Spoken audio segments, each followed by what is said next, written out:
Chemical bonding. So chemical bonding എന്ന് പറഞ്ഞു കഴിഞ്ഞാൽ ട്രാൻസ്ഫറൻസ് ഓഫ് ഇലക്ട്രോൺസ് ആണ്. ബേസിക്കലി കെമിക്കൽ ബോണ്ടിങ് എന്ന് പറഞ്ഞു കഴിഞ്ഞാൽ ട്രാൻസ്ഫറൻസ് ഓഫ് ഇലക്ട്രോൺസ് ആണ്. ട്രാൻസ്ഫറൻസ് ഓഫ് ഇലക്ട്രോൺസ് എന്ന് പറഞ്ഞാൽ എന്താണ്? ഇലക്ട്രോൺ ഗെയിൻ ചെയ്യുകയോ അല്ലെങ്കിൽ ലോസ് ചെയ്യുകയോ ചെയ്യുക. ഒരു ആറ്റത്തിൽ നിന്ന് മറ്റൊരു ആറ്റത്തിലേക്ക് ഗെയിൻ ചെയ്യുകയോ ലോസ് ചെയ്യുകയോ ആകാം, അല്ലെങ്കിൽ ട്രാൻസ്ഫർ ചെയ്യുക, അങ്ങോട്ടും ഇങ്ങോട്ടും ഇലക്ട്രോൺസിനെ ട്രാൻസ്ഫർ ചെയ്യുക. അപ്പോൾ ഇതിൽ ഇപ്പോൾ ഒരു കെമിക്കൽ ബോണ്ട്, ഈ ചാപ്റ്ററിൻ്റെ പേരാണ് കെമിക്കൽ ബോണ്ട്. എന്താണ് ഈ കെമിക്കൽ ബോണ്ട്? എന്തിനാണ് നമ്മൾ കെമിക്കൽ ബോണ്ട് എന്ന് ചോദിച്ചു കഴിഞ്ഞാൽ, ആറ്റങ്ങൾ എന്തിനാണ് ബോണ്ടിങ്ങിൽ ഏർപ്പെടുന്നത്?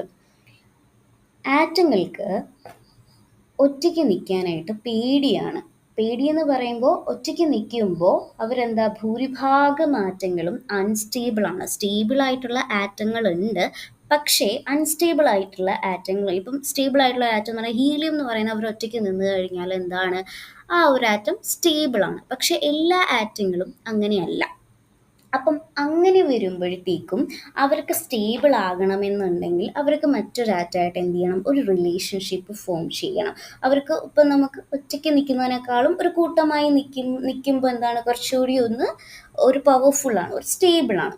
അപ്പോൾ ഇതാണ് മെയിൻ റീസൺ. അപ്പോൾ ആറ്റത്തിന് എന്താണ്, സ്റ്റെബിലിറ്റി കിട്ടാൻ, സ്റ്റെബിലിറ്റി അറ്റൈൻ ചെയ്യാൻ വേണ്ടി ഒറ്റയ്ക്ക് നിൽക്കുമ്പോൾ അവർ അൺസ്റ്റേബിൾ ആണ്.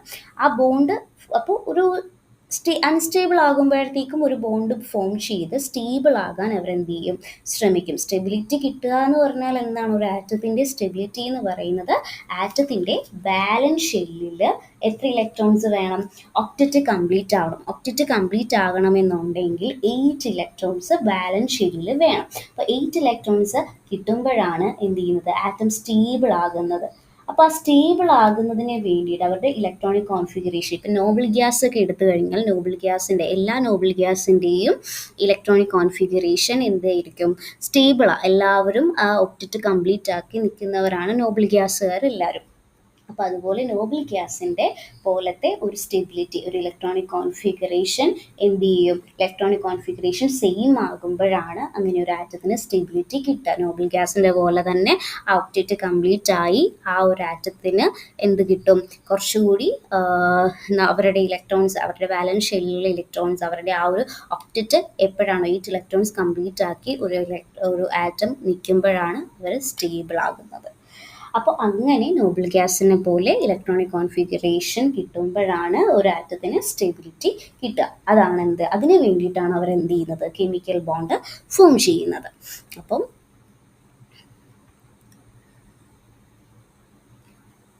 a chemical bond is formed by the transference of electrons from one atom to another or sharing of electrons amongst the atoms. Transference of electrons ആകാം, ഒരു ആറ്റത്തിൽ നിന്ന് മറ്റൊരു ആറ്റത്തിലേക്ക് ട്രാൻസ്ഫർ ചെയ്യും, ഇലക്ട്രോൺസിനെ ട്രാൻസ്ഫർ ചെയ്യാം, അല്ലെങ്കിൽ ഷെയർ ചെയ്തുകൊണ്ടൊക്കെ എന്ത് ചെയ്യാം, സ്റ്റെബിലിറ്റി അറ്റൈൻ ചെയ്യുക. അതിനാണ് കെമിക്കൽ ബോണ്ട്. കെമിക്കൽ ബോണ്ട് എന്തിനാണ് എന്ന് ചോദിച്ചു കഴിഞ്ഞാൽ സ്റ്റെബിലിറ്റി അറ്റൈൻ ചെയ്യാനാണ്. അവരുടെ ഇലക്ട്രോൺസിനെ ട്രാൻസ്ഫർ ചെയ്യുന്നതിലൂടെയോ ഷെയർ ചെയ്യുന്നതിലൂടെ സ്റ്റെബിലിറ്റി അറ്റൈൻ ചെയ്യാൻ വേണ്ടിയിട്ടാണ്, ഒരു ആറ്റത്തിന് സ്റ്റെബിലിറ്റി അറ്റൈൻ ചെയ്യാനാണ് എന്ത് ചെയ്യുന്നത്, കെമിക്കൽ ബോണ്ട്. ഓക്കെ, അപ്പോൾ കെമിക്കൽ ബോണ്ട് എന്ന് പറഞ്ഞാൽ എന്താ, കെമിക്കൽ ബോണ്ട് എന്തിനാണെന്ന് ചോദിച്ചാൽ സ്റ്റെബിലിറ്റി അറ്റൈൻ ചെയ്യാൻ. കെമിക്കൽ ബോണ്ട് എന്ന് പറഞ്ഞാൽ transference of electrons from one atom to another, ഒരു ആറ്റത്തിൽ നിന്ന് മറ്റാറ്റത്തിലേക്ക് ഇലക്ട്രോൺസിനെ ട്രാൻസ്ഫർ ചെയ്യുക, അതല്ലെങ്കിൽ ഷെയർ ചെയ്യുക, ആറ്റത്തിലേക്ക് ഷെയർ ചെയ്യുക. ഇനി ഈ ഒരു നമ്മുടെ ഈ ഒരു കെമിക്കൽ ബോണ്ട് എന്ന് പറയുന്നത് 3 തരത്തിലാണുള്ളത്. ഒന്നാമത്തത് ionic or electrovalent bond. Ionic bond എന്ന് പറയുന്നത് എന്താ, രണ്ടാറ്റങ്ങൾ എന്ത് ചെയ്യുന്നു,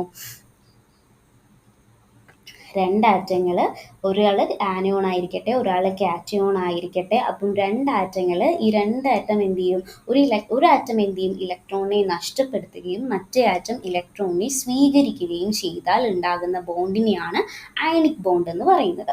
ഇപ്പം നോബിൾ ഗ്യാസ് കോമ്പൗണ്ടുകളൊക്കെ ഉണ്ടാക്കുന്നത് ഒരു എക്സെപ്ഷണൽ ക്യാരക്ടറാണ്, അപ്പം അതൊന്നും നമുക്ക് വേണ്ട. ഇതിലേക്ക് വരുമ്പോഴത്തേക്ക് ഇപ്പോൾ അയോണിക് ബോണ്ട് എന്ന് പറയുന്നത് രണ്ടാറ്റങ്ങൾ ഒരു ആറ്റം ഇലക്ട്രോണിനെ നഷ്ടപ്പെടുത്തുകയും മറ്റേ ആറ്റം എന്ത് ചെയ്യും, ഇലക്ട്രോണിനെ സ്വീകരിക്കുകയും ചെയ്താൽ ഉണ്ടാകുന്ന ബോണ്ടിനെയാണ് അയണിക് ബോണ്ട് എന്ന് പറയുന്നത്. അപ്പോൾ പിന്നെയുള്ളതാണ് കോവാലന്റ് ബോണ്ട്. കോവാലന്റ് ബോണ്ട് എന്ന് പറഞ്ഞാലോ, കോവാലന്റ് ബോണ്ട് എന്ന് പറഞ്ഞു കഴിഞ്ഞാൽ ആറ്റങ്ങൾ ഇലക്ട്രോണെ ഷെയർ ചെയ്തുണ്ടാവുന്നതാണ് കോവാലന്റ് ബോണ്ട്. മ്യൂച്വൽ ഷെയറിംഗ് നടത്തിയിട്ടാണ് ഒരു ആറ്റം ഒരു ഇലക്ട്രോണെ കോൺട്രിബ്യൂട്ട് ചെയ്യുമ്പോൾ രണ്ടാമത്തെ ആറ്റം രണ്ടാമത്തെ ഇലക്ട്രോണെ കോൺട്രിബ്യൂട്ട് ചെയ്യും. അങ്ങനെ ഒരു ആറ്റം ഒരു ഇലക്ട്രോണെ, അടുത്ത ആറ്റം അടുത്ത ഇലക്ട്രോണെ, ഓരോ ആറ്റവും ഓരോ ഇലക്ട്രോണെ കോൺട്രിബ്യൂട്ട് ചെയ്ത് ഒരു മ്യൂച്വൽ ഷെയറിംഗ് നടത്തുമ്പോഴാണ് അതെന്തായിട്ട് മാറുന്നത്, കോവാലന്റ് ബോണ്ടായിട്ട് മാറുന്നത്. ഇനി അടുത്ത ഒരു ടൈപ്പ് ഓഫ് കെമിക്കൽ ബോണ്ടാണ് കോർഡിനേറ്റ് ഓർ ഡേറ്റീവ് ബോണ്ട്. അതായത് ഈ കോർഡിനേറ്റ് ഓർ ഡേറ്റീവ് ബോണ്ട് എന്ന് പറഞ്ഞു കഴിഞ്ഞ് കഴിഞ്ഞാൽ ആകെ ഇലക്ട്രോൺ പെയറുകളുടെ ഷെയറിങ് തന്നെ കോർഡിനേറ്റ്. ഈ നമ്മളിപ്പോൾ പറഞ്ഞു വന്നത് നമ്മൾ ആദ്യം പറഞ്ഞ കേസ് എന്ന് പറഞ്ഞാൽ ഒരു രണ്ടാറ്റങ്ങൾ തമ്മിൽ നിൽക്കുന്നു. അയണിക് ബോണ്ടിലും ഇലക്ട്രോവാലന്റ് ബോണ്ടിലും രണ്ടാറ്റങ്ങളുണ്ട്. അതിൽ ഒരു ആറ്റം ഇലക്ട്രോണിനെ സ്വീകരിക്കും, മറ്റേ ആറ്റം ഇലക്ട്രോണിനെ എന്ത് ചെയ്യും, നഷ്ടപ്പെടുത്തും, ലോസ് ചെയ്യും. കോവാലന്റ് ബോണ്ട് എന്ന് പറഞ്ഞാൽ മ്യൂച്വൽ ഷെയറിംഗ് ആണ്. രണ്ട് ആറ്റങ്ങൾ ഉണ്ടെങ്കിൽ അവർ പരസ്പരം അങ്ങോട്ടും ഇങ്ങോട്ടും അവരുടെ ഇലക്ട്രോൺസിന് ഷെയർ ചെയ്തുകൊണ്ട് ഒരു ബോണ്ട് ഫോം ചെയ്യുന്നതാണ്. കോർഡിനേറ്റ് ഓർ ഡേറ്റീവ് ബോണ്ട് എന്ന് പറഞ്ഞു കഴിഞ്ഞാൽ അവരൊരു ബോണ്ട് ഫോം ചെയ്യും, പക്ഷേ രണ്ട് ആറ്റംസിൻ്റെ ഇടയിൽ ഒരു ബോണ്ട് ഫോം ചെയ്യും. ആ ബോണ്ട് ഫോം ചെയ്യാൻ ആവശ്യമായിട്ടുള്ള ഇലക്ട്രോൺസിനെ ഷെയർ ചെയ്യുന്നത് ആരായിരിക്കും, ആ ഒരു ആറ്റം ആയിരിക്കും. രണ്ട് ഇലക്ട്രോണുകളും ഒരു ആറ്റത്തിൻ്റെ തന്നെ ആണെങ്കിൽ നമ്മൾ അതിനെ കോർഡിനേറ്റ് കോവാലന്റ് ബോണ്ട് എന്നാണ് പറയുന്നത്. ഇപ്പം 3 തരത്തിലുള്ള കെമിക്കൽ ബോണ്ട് നമ്മളിവിടെ പറഞ്ഞു. അപ്പം ഇനി ഇതിൽ ഓരോന്നും നമുക്ക് കുറച്ചുകൂടി ഡീറ്റെയിൽഡ് ആയിട്ട് വരാം. അയണിക് ഒരു ഇലക്ട്രോവാലന്റ് ബോണ്ട് എന്ന് പറഞ്ഞു കഴിഞ്ഞാൽ എന്താ, അയണിക് ഒരു ഇലക്ട്രോവാലന്റ് ബോണ്ട് എന്ന് പറഞ്ഞു കഴിഞ്ഞാൽ എന്താ നമ്മൾ പഠിച്ചത്, നമ്മൾ കഴിഞ്ഞ ക്ലാസ്സിൽ ഓൾറെഡി നോക്കിയായിരുന്നു. അയണിക് ഒരു ഇലക്ട്രോവാലന്റ് ബോണ്ട് എന്ന് പറഞ്ഞു കഴിഞ്ഞാൽ ഒരു ആറ്റം എന്ത് ചെയ്യുന്നു, ഇലക്ട്രോണിനെ സ്വീകരിക്കുകയും മറ്റേ ആറ്റം എന്ത് ചെയ്യുന്നു, ഇലക്ട്രോണിനെ നഷ്ടപ്പെടുത്തുകയും ചെയ്താൽ അതിനെയാണ് നമ്മൾ എന്തെന്ന് പറയുന്നത്, അയണിക് ഒരു ഇലക്ട്രോവാലന്റ് ബോണ്ട് എന്ന് പറയുന്നത്. അപ്പോൾ അങ്ങനെ വരുന്ന സമയത്ത് ഇപ്പം നമ്മൾ അയണിക് ഒരു ഇലക്ട്രോവാലന്റ് ബോണ്ട് എന്ന് പറഞ്ഞു കഴിഞ്ഞ് കഴിഞ്ഞാൽ ഇപ്പം ബേസിക്കലി നമ്മൾ സോഡിയത്തിൻ്റെ കാര്യം പറഞ്ഞു, ക്ലോറിൻ്റെ കാര്യം പറഞ്ഞു. അപ്പോൾ സോഡിയത്തിൻ്റെ ഇലക്ട്രോണിക് കോൺഫിഗറേഷൻ 11 ആണ്. സോ 281 എന്ന് വരും. ക്ലോറിൻ ഉണ്ട് ഇലക്ട്രോണിക് കോൺഫിഗറേഷൻ വരുമ്പോൾ 287 ആണ്. സോ സോഡിയത്തിൻ്റെ ഇലക്ട്രോണിക് കോൺഫിഗറേഷൻ 11 ആണ്, അറ്റോമിക് നമ്പർ 11 ആണ്. സോ ഇലക്ട്രോണിക് കോൺഫിഗറേഷൻ എഴുതുമ്പോൾ 281 എന്നുള്ളത് വരും. 281 എന്ന് വരുമ്പോഴത്തേക്കും 1 ആണ് ഔട്ടർ മോസ്റ്റ് ഷെല്ലിൽ നിൽക്കുന്നത്. ഔട്ടർ മോസ്റ്റ് ഷെല്ലിൽ 1 നിൽക്കുന്നു എന്ന് പറഞ്ഞു കഴിഞ്ഞാൽ എന്താ മീൻ ചെയ്യുന്നത്, ഒരു ഇലക്ട്രോണിനെ ലോസ് ചെയ്ത് കഴിഞ്ഞ് കഴിഞ്ഞാൽ, നഷ്ടപ്പെടുത്തി കഴിഞ്ഞ് കഴിഞ്ഞാൽ അവിടെ സ്റ്റെബിലിറ്റി അറ്റൈൻ ചെയ്യും. അപ്പോൾ അതേസമയം അപ്പുറത്ത് ക്ലോറിൻ ഉണ്ട്. ക്ലോറിൻ്റെ കേസ് പറഞ്ഞു കഴിഞ്ഞാൽ 287 ആണ് വാലൻസ് വരുന്നത്. ക്ലോറിൻ 17 ആണ് അറ്റോമിക് നമ്പർ, 287 ആണ് എന്ത് ഇലക്ട്രോണിക് കോൺഫിഗറേഷൻ വരുന്നത്. അപ്പോൾ വാലൻസ് ഇലക്ട്രോണിൽ 7 ഉണ്ട്. സോ ഒരു ഇലക്ട്രോണിനും കൂടി കിട്ടിക്കഴിയുമ്പോഴത്തേക്കും ക്ലോറിൻ എന്ത് ചെയ്യും, സ്റ്റെബിലിറ്റി അറ്റൈൻ ചെയ്യും. ഇപ്പം ഇവർക്ക് 2 വഴികളുണ്ട്. ഇപ്പം ഔട്ടർ മോസ്റ്റ് ഷെല്ലിൽ 8 ഇലക്ട്രോൺസ് വരുമ്പോഴത്തേക്കുമാണ് എന്ത് ചെയ്യുന്നത്, അവർ സ്റ്റേബിൾ ആകുന്നത്. 8 ഇലക്ട്രോൺസ് കംപ്ലീറ്റ് ചെയ്യുമ്പോഴത്തേക്കുമാണ് അവർ സ്റ്റേബിൾ ആകുന്നത്. അപ്പോൾ സോഡിയത്തിന് ഒരെണ്ണമാണ് ബാക്കിയുള്ളത്. 2 വഴികളാണ് സോഡിയത്തിന് സ്റ്റെബിലിറ്റി അറ്റൈൻ ചെയ്യാനുള്ളത്. ആ അവസാനത്തെ ഒരു ഇലക്ട്രോണിനെ റിലീസ് ചെയ്യുന്നതാണോ സോഡിയത്തിന് എളുപ്പം, അതോ ഒരു 7 ഇലക്ട്രോൺസിനെയും കൂടി ഗെയിൻ ചെയ്ത് സ്റ്റെബിലിറ്റി അറ്റൈൻ ചെയ്യുന്നതാണോ എളുപ്പം എന്ന് ചോദിച്ചാൽ ആ ഉള്ള ഒരു ഇലക്ട്രോണിനെ റിലീസ് ചെയ്തിട്ട് എന്ത് ചെയ്യണം, സ്റ്റെബിലിറ്റി അറ്റൈൻ ചെയ്യണം. അപ്പോൾ അങ്ങനെ വരുമ്പോഴത്തേക്കും ഉള്ള ഒരു ഇലക്ട്രോണിനെ റിലീസ് ചെയ്യുന്ന സമയത്ത് ക്ലോറിൻ അത് ഒരു ഇലക്ട്രോണിനെ വെയിറ്റ് ചെയ്ത് നിൽക്കുക. അപ്പോൾ ക്ലോറിൻ്റെ മുന്നിലേക്ക് ഒരു ഇലക്ട്രോൺ വന്നു, ആരുടെ, സോഡിയത്തിൻ്റെ. അപ്പോൾ എന്ത് ചെയ്തു, ആ ഒരു ഇലക്ട്രോണിനെ സോഡിയം മേടിച്ച്, സോഡിയത്തിൻ്റെ വാലൻസ് ഷെല്ലിൽ 7 ഇലക്ട്രോൺസ് ആയിരുന്നു. സോ ആ ഒരു ഇലക്ട്രോണിനെയും കൂടി വാങ്ങി 8 ഇലക്ട്രോൺസ് ആയിട്ട് ഒക്ടറ്റ് കംപ്ലീറ്റ് ആയി, അവർ സ്റ്റേബിളായി. അപ്പം നമ്മുടെ 2 ആറ്റവും എന്ത് ചെയ്തു, സ്റ്റെബിലിറ്റി അറ്റൈൻ ചെയ്തു. സോ വാലൻസ് ഷെല്ലിൽ 8 ഇലക്ട്രോൺ ആകാൻ സോഡിയത്തിൻ്റെ ഏറ്റവും ബെസ്റ്റ് വരെ എന്താ, ഒരു ഇലക്ട്രോണിനെ റിലീസ് ചെയ്യുക എന്നുള്ളതാണ്. സോ 28 എന്നുള്ള സ്റ്റേബിളൈസ് 28 എന്നുള്ള ഒരു ഇലക്ട്രോണിക് കോൺഫിഗറേഷൻ Na+ലേക്ക് എത്തിയ സോഡിയം ഒരു ഇലക്ട്രോണിനെ റിലീസ് ചെയ്തുകൊണ്ട് Na+ ആയി മാറി, സ്റ്റേബിളായി. അതുപോലെ ക്ലോറിൻ എന്ന് പറയുന്നത് വാലൻസ് ഇലക്ട്രോണിൽ 8 ഇലക്ട്രോൺ ആക്കാനായിട്ട് എന്ത് ചെയ്തു, ഒരു 8 ഇലക്ട്രോൺസ് ആക്കാൻ എന്ത് ചെയ്തു, ഏറ്റവും ബെസ്റ്റ് വരെ ഒരു ഇലക്ട്രോണിനെ ഗെയിൻ ചെയ്യുക എന്നുള്ളതാണ്, സ്വീകരിക്കുക എന്നുള്ളതാണ്. അങ്ങനെ 2 കൂട്ടർ എന്ത് ചെയ്തു, സ്റ്റേബിളായി. ഒരു ഇലക്ട്രോണിനെ ലോസ് ചെയ്ത് സോഡിയം Na+ ആയി മാറി, ഒരു ഇലക്ട്രോണിനെ ഗെയിൻ ചെയ്ത് ക്ലോറിൻ Cl- ആയി മാറി. അങ്ങനെ ഒരു ഇലക്ട്രോൺ കൊടുത്തത് ആരാ, സോഡിയവും, ഒരു ഇലക്ട്രോൺ സ്വീകരിച്ചത് ക്ലോറിനുമാണ്. അങ്ങനെ 2 പേർക്കും പരസ്പരം അകലാൻ പറ്റാത്ത ഒരു ബന്ധത്തിലേക്ക്, ഒരു റിലേഷൻഷിപ്പ്, ഒരു ബോണ്ട് അവർക്കിടയിൽ എന്ത് ചെയ്തു, ഫോം ചെയ്തു. കാരണം Na+ എന്ന് പറയുന്നത് കാറ്റയോൺ ആണ്, Cl- എന്ന് പറയുന്നത് ആനയോണുമാണ്. അപ്പോൾ അവർക്കിടയിൽ ഒരു പുതിയൊരു ബന്ധം വരിക, ഒരു റിലേഷൻഷിപ്പ്, ഒരു ബോണ്ട് വരിക, ഒരു പുതിയൊരു അട്രാക്റ്റീവ് ഫോഴ്സ് ഉണ്ടാവുകയാണ്. സോ ആ അട്രാക്റ്റീവ് ഫോഴ്സിനെയാണ് നമ്മൾ ഇലക്ട്രോസ്റ്റാറ്റിക് ഫോഴ്സ് ഓഫ് അട്രാക്ഷൻ എന്ന് പറയുന്നത്. ഈ രണ്ട് അണുകൾക്കിടയിൽ ഇലക്ട്രോസ്റ്റാറ്റിക് ഫോഴ്സ് ഓഫ് അട്രാക്ഷൻ ഉണ്ടാകുന്നു. ആ ഇലക്ട്രോസ്റ്റാറ്റിക് ഫോഴ്സ് ഓഫ് അട്രാക്ഷനെയാണ് നമ്മൾ അയണിക് ഓർ ഇലക്ട്രോവാലന്റ് ബോണ്ട് എന്ന് പറയുന്നത്. ഇവിടെ ഇപ്പം നോക്കിയാൽ അറിയാം, സോഡിയം എന്ന് പറയുന്ന ആൾ എന്ത് ചെയ്തു, സോഡിയത്തിൻ്റെ അറ്റോമിക് നമ്പർ 281 ആണ്. ഒരു ഇലക്ട്രോണെ ലോസ് ചെയ്ത് അതെന്തായി മാറി, Na+ എന്ന് പറയുന്ന കാറ്റയോണായിട്ട് മാറി. അപ്പോൾ ഒക്ടറ്റ് കംപ്ലീറ്റ് ആയി, ഒരു 28 ആയി. ഇനി Cl എന്ന് പറയുന്ന ഇലക്ട്രോണിക് കോൺഫിഗറേഷൻ 287 ആണ്. അവിടെ ഇപ്പോൾ ഒരു ഇലക്ട്രോണിനെ ഗെയിൻ ചെയ്താൽ എന്ത് ചെയ്യും, ഒക്ടറ്റ് കംപ്ലീറ്റ് ആവും. അപ്പോൾ ആ സോഡിയം ലോസ് ചെയ്ത് ഇലക്ട്രോണിനെ ആര് മേടിച്ചു, ക്ലോറിൻ മേടിച്ച് Cl- ആയി 288 എന്ന് പറഞ്ഞ് ഒക്ടറ്റ് കംപ്ലീറ്റ് ആയി. അങ്ങനെ Na+ ഒരു ഇലക്ട്രോണെ ലോസ് ചെയ്തുകൊണ്ട് Na+ Cl ഒരു ഇലക്ട്രോണെ ഗെയിൻ ചെയ്തുകൊണ്ട് Cl- മാറി. അങ്ങനെ അവർ കമ്പൈൻ ചെയ്താണ് എന്തായത്, NaCl എന്ന് പറയുന്ന സോഡിയം ക്ലോറൈഡ് ഉണ്ടായത്, ഉപ്പ് ഉണ്ടായത്. ഇനി ഈ ഒരു അയണിക് ബോണ്ട് ഉണ്ടാവണമെന്നുണ്ടെങ്കിൽ ഫേവറബിൾ ആയിട്ടുള്ള കുറച്ച് കണ്ടീഷൻസ്, ഒരു ഫാക്ടേഴ്സ് അവിടെ ഉണ്ടാവണം. അല്ലാതെ ഇപ്പോൾ ഈ ഒരു ഇലക്ട്രോണിനെ റിലീസ് ചെയ്യുക, ഒരു ഇലക്ട്രോണിനെ ഗെയിൻ ചെയ്യുക, അതൊന്നും അത്ര ഈസി ആയിട്ട് നടക്കുന്ന ഒരു കാര്യമല്ല. അപ്പോൾ അവർക്കിടയിൽ അങ്ങനെ നടക്കണമെന്നുണ്ടെങ്കിൽ ഫേവറബിൾ ആയിട്ടുള്ള കുറച്ച് ഫാക്ടേഴ്സ് ഉണ്ട്. അതിൽ 3 ഫേവറബിൾ ഫാക്ടേഴ്സ് സാറ്റിസ്ഫൈ ചെയ്യുമ്പോഴത്തേക്കുമാണ് എന്ത് ചെയ്യുന്നത്, നമ്മുടെ ഈ ഒരു അയണിക് ബോണ്ട് അല്ലെങ്കിൽ ഇലക്ട്രോവാലന്റ് ബോണ്ട് ഉണ്ടാകുന്നത്. അതിൽ ഒന്നാമത്തെ ആളാണ് അയണൈസേഷൻ എൻതാൽപ്പി. ഈ അയണൈസേഷൻ എൻതാൽപ്പി എന്ന് പറഞ്ഞാൽ എന്താ, ഒരു ഇലക്ട്രോണിനെ റിമൂവ് ചെയ്യാൻ, ഒരു ആറ്റത്തിൽ നിന്ന് ഒരു ഇലക്ട്രോണിനെ റിമൂവ് ചെയ്യാൻ ആവശ്യമായിട്ടുള്ള എനർജീനെയാണ് നമ്മൾ എന്ത് ചെയ്യുന്നത്, ഒരു ഗേഷ്യസ് ഐസൊലേറ്റ്, ആ ഒരു ടേം വളരെ ഇമ്പോർട്ടൻ്റ് ആണ്. ഗ്യാസ് രൂപത്തിലുള്ള ഒറ്റയ്ക്ക് നിൽക്കുന്ന ഐസൊലേറ്റഡ് എന്ന് പറഞ്ഞാൽ ഒറ്റയ്ക്ക്, ഗേഷ്യസ് എന്ന് പറഞ്ഞാൽ ഗ്യാസ് രൂപത്തിലുള്ള ആറ്റം. അപ്പോൾ ഐസൊലേറ്റഡ് ഗേഷ്യസ് ആറ്റത്തിൽ നിന്ന് എന്ത് ചെയ്യുന്നു, ഒരു ഇലക്ട്രോണിനെ റിമൂവ് ചെയ്തെടുത്ത് കഴിഞ്ഞാൽ ഒക്ടറ്റ് എന്ത് ചെയ്യും, കംപ്ലീറ്റ് ആവും. അപ്പം അങ്ങനെ ആ ഒരു ഇലക്ട്രോണിനെ നമ്മൾ പറയുന്ന അത്ര ഈസി അല്ല ആ ഒരു ഇലക്ട്രോണിനെ റിമൂവ് ചെയ്തെടുക്കുക എന്ന് പറയുന്നത്. സോ അങ്ങനെ ഇലക്ട്രോണിനെ റിമൂവ് ചെയ്ത് എടുക്കണമെന്നുണ്ടെങ്കിൽ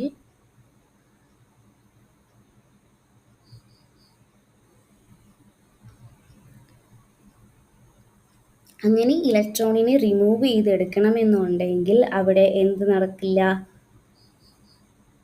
ഈസി ആയിട്ട് നടക്കുന്ന ഒരു പ്രോസസ്സ് അല്ല. അവിടെ ഇലക്ട്രോണിനെ റിമൂവ് ചെയ്യണമെന്നുണ്ടെങ്കിൽ നമ്മളിപ്പോൾ പറഞ്ഞപ്പോൾ വളരെ ഈസിയാണ്, ഒരു ഇലക്ട്രോണിനെ ഗെയിൻ ചെയ്യുക, ഒരു ഇലക്ട്രോണിനെ ലോസ് ചെയ്യുക, അത് പറഞ്ഞപ്പോൾ തീർന്നു. പക്ഷെ അത്ര പെട്ടെന്ന് നടക്കുന്ന ഒരു പ്രോസസ്സ് അല്ല അത്. അപ്പോൾ അതിന് ഫേവറബിൾ ആയിട്ടുള്ള ഫാക്ടേഴ്സ് ഉണ്ട്. ആ ഫാക്ടേഴ്സ് ഫേവറബിൾ ചെയ്താൽ മാത്രമേ അയണിക് ബോണ്ട് ഫോം ചെയ്യുള്ളൂ. അതിലൊരാളാണ് അയണൈസേഷൻ എൻതാൽപ്പി. അതായത് ആ ഒരു ഇലക്ട്രോണിനെ ആറ്റത്തിൽ നിന്ന് റിമൂവ് ചെയ്യണമെന്നുണ്ടെങ്കിൽ അയണൈസേഷൻ എൻതാൽപ്പി നമ്മൾ കൊടുക്കണം, amount of energy കൊടുക്കണം. എന്ത് ചെയ്യാൻ, required to remove the most loosely bound electron from an isolated gaseous atom of an element is called ionization enthalpy. അപ്പോൾ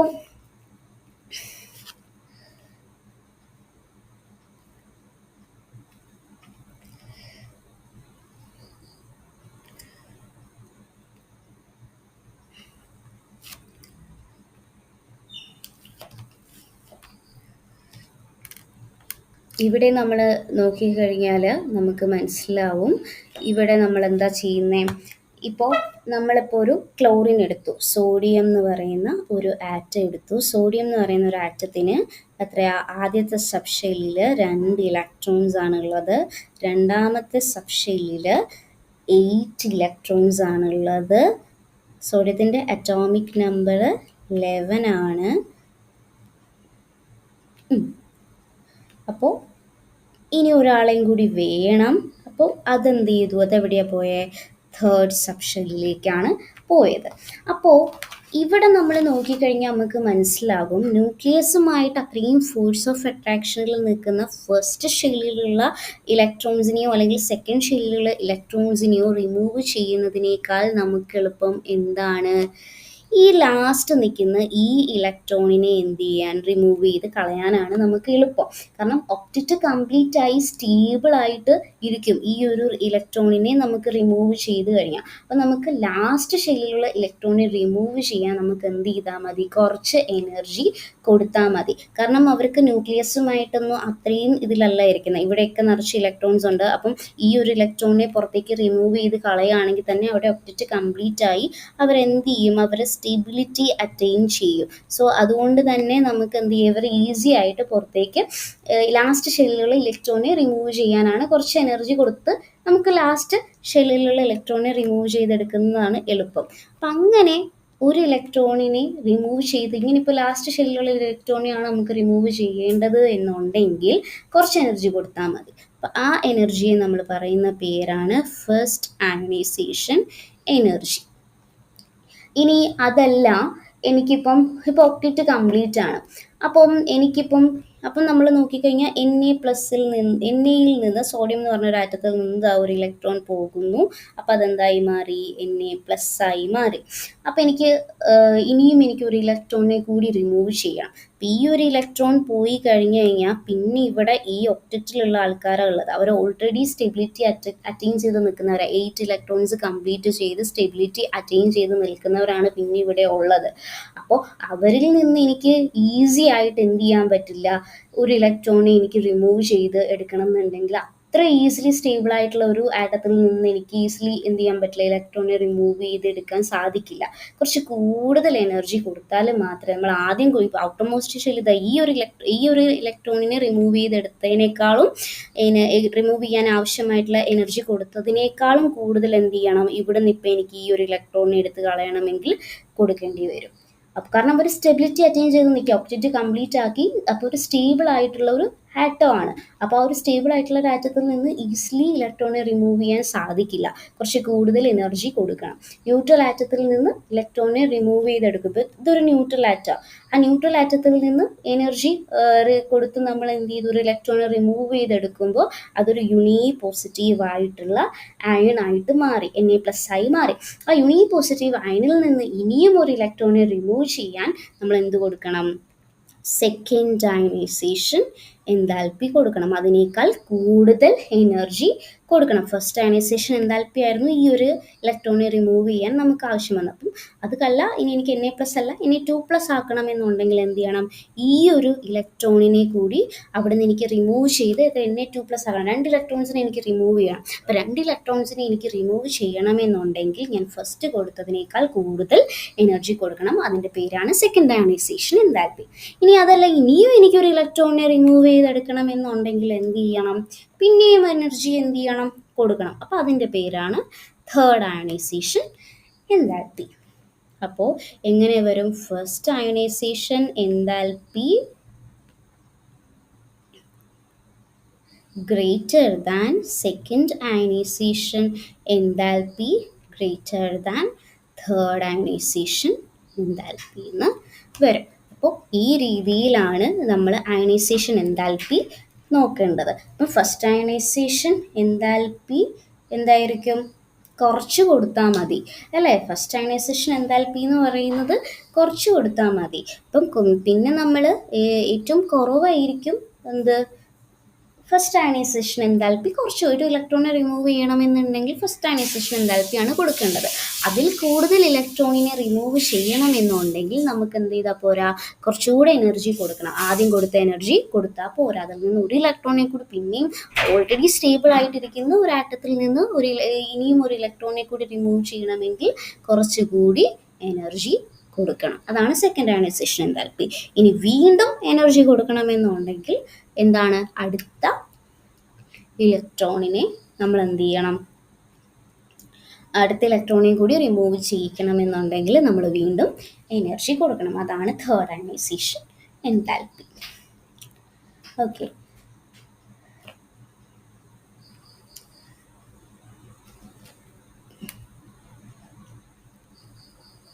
അപ്പോൾ അതാണ് ഇവിടെ പറയുന്നത്. ഇവിടെ നോക്കിയാൽ മനസ്സിലാകും. ഇപ്പം അയണൈസേഷൻ എൻതാൽപ്പിയിൽ alkaline metals and alkaline earth metals have low ionisation energies and therefore they form metal cations very easily. അതായത് ഇപ്പം the lower the ionisation enthalpy of the metal greater is the ease of formation of its positive ion. അതായത് ionisation enthalpy കുറവാണ് എന്നുണ്ടെങ്കിൽ അവിടെ എന്താ സംഭവിക്കുക? Ionisation enthalpy കുറവാണ് എന്നുണ്ടെങ്കിൽ lower ionisation enthalpy means it is easier to remove the electron. അതായത് ionisation enthalpy കുറവാണ് എന്ന് പറഞ്ഞു കഴിഞ്ഞാൽ എന്താ, കുറച്ച് അയണൈസേഷൻ എനർജി കൊടുക്കുമ്പോൾ തന്നെ, അയണൈസേഷൻ എൻതാൽപ്പി കൊടുക്കുമ്പോൾ തന്നെ നമുക്ക് എന്ത് ചെയ്യാൻ പറ്റും?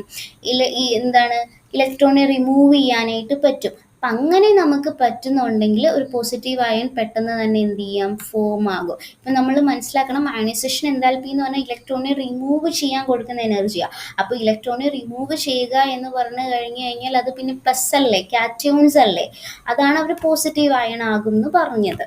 അതായത് ഈ ionisation enthalpy of the metal, ionisation enthalpy കുറയുന്നതിനനുസരിച്ച് കുറച്ച് അയണൈസേഷൻ എൻതാൽപ്പി കൊടുക്കുന്നത് തന്നെ. അയണൈസേഷൻ എൻതാൽപ്പി ലോവർ ആണ് എന്ന് മീൻ ചെയ്യുന്നത് നമുക്ക് ഈസി ആയിട്ട് ഒരു ഇലക്ട്രോണിനെ റിമൂവ് ചെയ്യാം. ഒരുപാട് എനർജി കൊടുക്കാതെ തന്നെ നമുക്ക് എന്ത് ചെയ്യാൻ പറ്റും? ഒരു ഇലക്ട്രോണിനെ എളുപ്പത്തിൽ റിമൂവ് ചെയ്യാൻ പറ്റുക. അതിനെയാണ് നമ്മൾ ലോവർ അയണൈസേഷൻ എൻതാൽപ്പി എന്ന് പറയുന്നത്. അപ്പോൾ അങ്ങനെ lower ionisation enthalpy of the metal greater is the ease of formation of its positive ion. അപ്പം എന്ത് ചെയ്യും? പെട്ടെന്ന് തന്നെ ഫോം ആകാനായിട്ട് സാധിക്കും. ഇനി alkaline metals and alkaline earth metals have low ionisation energies and therefore they form metal cations very easily. Alkali metals എന്ന് പറഞ്ഞു കഴിഞ്ഞാൽ ഗ്രൂപ്പ് 1 എലമെൻറ്റ്സ് ആണ്. ഇപ്പോൾ ഗ്രൂപ്പ് 1 എലമെൻറ്റ്സ് എന്ന് പറയുമ്പോൾ ഫോർ എക്സാമ്പിൾ സോഡിയത്തിൻ്റെ അറ്റോമിക് നമ്പർ എന്ന് പറയുന്നത് 11 ആണ്. 281 is electronic configuration. So Na+ ആകുമ്പോൾ, അതായത് ഒരു ഇലക്ട്രോണെ റിമൂവ് ചെയ്ത് കഴിഞ്ഞാൽ എന്ത് ചെയ്യും? അവർ ഒക്ടറ്റ് കംപ്ലീറ്റ് ആയി അവർ 8 ഇലക്ട്രോൺസ് ബാലൻസ് ഷെല്ലിൽ വന്ന് അവർ സ്റ്റേബിൾ ആകും. സോ 28 എന്ന് വരും. അപ്പോൾ 28 വരും, ഒരു ഇലക്ട്രോണെ റിമൂവ് ചെയ്തു. ഇനി ആൽക്കലൈൻ എർത്ത് മെറ്റൽസ് എന്ന് പറഞ്ഞാൽ ഗ്രൂപ്പ് 2 എലമെൻറ്റ്സ് ആണ്. എക്സ് ബ്ലോക്ക് തന്നെയാണ് രണ്ടുപേരും. ഗ്രൂപ്പ് 1 എലമെൻറ്റ്സിനെയാണ് നമ്മൾ ആൽക്കലൈൻ മെറ്റൽസ് എന്നും ആൽക്കലൈൻ എർത്ത് മെറ്റൽസ് എന്ന് പറയുന്നത് ഗ്രൂപ്പ് 2വിനെയുമാണ്. ഇപ്പം ഗ്രൂപ്പ് 2വിൽ എടുക്കുകയാണെങ്കിൽ നമ്മൾ മഗ്നീഷ്യം എടുത്തു. മഗ്നീഷ്യം എടുത്തു കഴിഞ്ഞ് കഴിഞ്ഞാൽ 282 ആണ് ഇലക്ട്രോണിക് കോൺഫിഗറേഷൻ വരുന്നത്. അറ്റോമിക് നമ്പർ 12 ആണ്. സോ നമുക്ക് സ്റ്റെബിലിറ്റി അറ്റൈൻ ചെയ്യാൻ എത്ര ഇലക്ട്രോൺസിനെ റിമൂവ് ചെയ്യണം? 2 ഇലക്ട്രോൺസിനെ റിമൂവ് ചെയ്യണം. എങ്കിലല്ലേ 28 എന്ന് പറഞ്ഞ ഒക്ടറ്റ് കംപ്ലീറ്റ് ആയി അവർ സ്റ്റേബിൾ ആകുള്ളൂ. അപ്പം 2 ഇലക്ട്രോൺസിനെ റിമൂവ് ചെയ്തു. അപ്പം അവരുടെയൊക്കെ ഒരു കേസ് എന്ന് പറഞ്ഞു കഴിഞ്ഞ് കഴിഞ്ഞാൽ, ഇപ്പോൾ ഇത് ന്യൂക്ലിയസ്, ഫസ്റ്റ് ഷെല്ലിൽ എത്ര ഇലക്ട്രോൺസ് ആയിരിക്കും? 2 ഇലക്ട്രോൺസ് ആയിരിക്കും. സെക്കൻഡ് ഷെല്ലിൽ എത്ര ഇലക്ട്രോൺസ് ആയിരിക്കും? സെക്കൻഡ് ഷെല്ലിൽ 8 ഇലക്ട്രോൺസ് ആണ്. തേർഡ് ഷെല്ലിലായിരിക്കും എത്ര ഇലക്ട്രോൺസ് വരുന്നത്? ഇപ്പം മഗ്നീഷ്യത്തിൻ്റെ കേസിലാണെങ്കിൽ ഈ തേർഡ് ഷെല്ലിലാണ് ആര് വരുന്നത്? 2 ഇലക്ട്രോൺസ് വരുന്നത്. അപ്പോൾ ആ 2 ഇലക്ട്രോൺസ് തേർഡ് ഷെല്ലിൽ വരുമ്പോൾ അവിടെ എന്താ, ആ 2 ഇലക്ട്രോൺസിനെ അങ്ങ് റിമൂവ് ചെയ്താൽ മതി അല്ലേ? ആ 2 ഇലക്ട്രോൺസിനെ അങ്ങ് റിമൂവ് ചെയ്താൽ മതി. അപ്പോൾ തേർഡ് ഷെല്ലിൽ ആയതുകൊണ്ട് തന്നെ ലോ അയണൈസേഷൻ എനർജി ആയിരിക്കും. അപ്പോൾ അതാണ് ആൽക്കലൈൻ മെറ്റൽസിനും ആൽക്കലൈൻ എർത്ത് മെറ്റൽസിനും പൊതുവെ എന്തായിരിക്കും? ലോ അയണൈസേഷൻ എനർജി ആയിരിക്കും. അതുകൊണ്ട് തന്നെ അവർക്ക് പെട്ടെന്ന് തന്നെ മെറ്റൽ കാറ്റയൂൺസ് ആയിട്ട് ഫോം ചെയ്യാൻ പറ്റും. കാരണം ഇപ്പോൾ 2 ഇലക്ട്രോൺസിനെ റിമൂവ് ചെയ്ത് കഴിഞ്ഞ് കഴിഞ്ഞാൽ എന്തായി മാറി? ഇവർ മെറ്റൽ കാറ്റയൂൺസ് ആയിട്ട് മാറി. അതാണ് ഇവിടെ പറയുന്നത്. They may form metal cations very easily. Alkali metals and alkaline earth metals have low ionization energies and therefore they form metal cations very easily. ഇനി അടുത്തതാണ് നമ്മുടെ electron gain enthalpy. Electron gain enthalpy എന്ന് പറഞ്ഞു കഴിഞ്ഞ് കഴിഞ്ഞാൽ എന്താണ്? ഇപ്പോൾ ഒരു ഐസൊലേറ്റഡ് ആയിട്ടുള്ള ഗേഷ്യസ് ആറ്റത്തിൽ ഔട്ടർ മോസ്റ്റ് ഷെല്ലിൽ ഇലക്ട്രോൺ വന്ന് ആഡ് ആകുമ്പോൾ അവിടെ ഒരു എനർജിക്ക് ഉണ്ടാകുന്ന ചേഞ്ചിനെയാണ് ഇലക്ട്രോൺ ഗെയിൻ എൻതാൽപ്പി എന്ന് പറയുന്നത്. ഈ ഇലക്ട്രോൺ ഗെയിൻ ചെയ്യുമ്പോൾ ഒരു ഇലക്ട്രോൺ ഒരു ആറ്റത്തിലേക്ക് വന്ന് ഗെയിൻ ചെയ്യുന്ന സമയത്ത് അവിടെ ഒരു ഹീറ്റിന് ഉണ്ടാകുന്ന ഒരു ചേഞ്ചാണ് ഈ ഇലക്ട്രോൺ ഗെയിൻ എൻതാൽപ്പി അപ്പോൾ ഈ ഇലക്ട്രോണിനെ ഗെയിൻ ചെയ്യുമ്പോൾ ആനിയോൺ ആയിട്ട് അതെന്ത് ചെയ്യും, മാറും അല്ലേ. അപ്പോൾ എപ്പോഴും ഓർക്കുക, അയണൈസേഷൻ എന്താൽപ്പി എന്ന് പറഞ്ഞാൽ ഇലക്ട്രോണിനെ റിമൂവ് ചെയ്യുക. സോ അതൊരു കാറ്റയോൺ ആയിട്ട് മാറും. ആനിയോൺ ആകുമ്പോൾ ഇത് എങ്ങനെയാണ്, ഇലക്ട്രോൺ ഗെയിൻ എന്താൽപ്പിയില്ല, അതായത് ഇലക്ട്രോണിന് ആഡ് ആകുന്ന സമയത്ത്, ഒരു ആറ്റത്തിലേക്ക് ഇലക്ട്രോൺ വന്ന് ആഡ് ആകുമ്പോൾ അതൊരു ആനിയോൺ ആയിട്ട് മാറും. അപ്പോൾ അവിടെ ഉണ്ടാകുന്ന ചേഞ്ച് ആണ് ഇലക്ട്രോൺ ഗെയിൻ എന്താൽപ്പി എന്ന് പറയുന്നത്.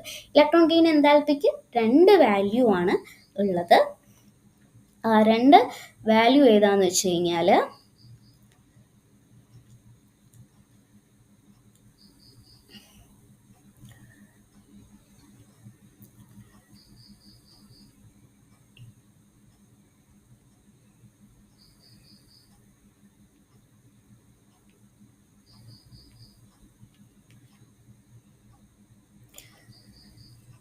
ഇപ്പോൾ രണ്ട് വാല്യൂ ഏതാന്ന് വെച്ച് കഴിഞ്ഞാൽ നമ്മൾ ഇപ്പോൾ ഇവിടെ കാണുന്നത് പോലെ നെഗറ്റീവ് വാല്യൂവും ഉണ്ടാവും, പോസിറ്റീവ് വാല്യൂ ഉണ്ടാവും.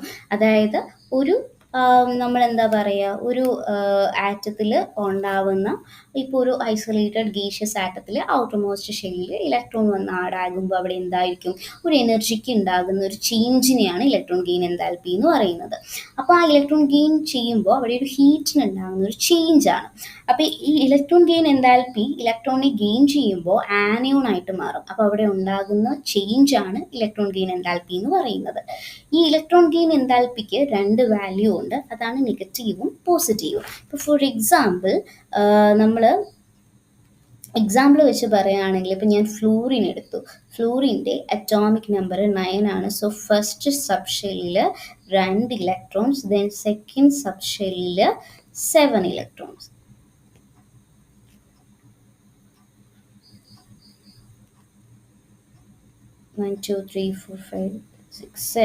Okay, 7 electrons. സോ പിന്നെ ഞാനിവിടെ വേറൊരാളെ എടുത്തു, നിയോൺ എടുത്തു. നിയോൺ എന്ന് പറയുന്നത് നോബിൾ ഗ്യാസ് ആണ്, ഒക്ടേറ്റ് കംപ്ലീറ്റ് ആയിട്ടുള്ള ഒരാളാണ്. നിയോണിൻ്റെ അറ്റോമിക് നമ്പർ എന്ന് പറയുന്നത് 10 ആണ്. സോ ഫസ്റ്റ് സബ് ഷെല്ലിൽ എന്തെടുത്തു, 2 ഇലക്ട്രോൺസ്, ആൻഡ് സെക്കൻഡ് സബ് ഷെല്ലിൽ 8 ഇലക്ട്രോൺസ്. സോ ഒക്ടറ്റ് കംപ്ലീറ്റ് ആണ്. അപ്പോൾ ഇവിടെ നമ്മൾ ഇനി പ്രത്യേകിച്ച് ഒന്നും ചെയ്തു കൊടുക്കണ്ട. ഒക്ടറ്റ് കംപ്ലീറ്റ് ആണ് എന്ന് പറഞ്ഞു കഴിഞ്ഞാൽ എന്താണ്, സ്റ്റേബിൾ ആണ് അല്ലേ.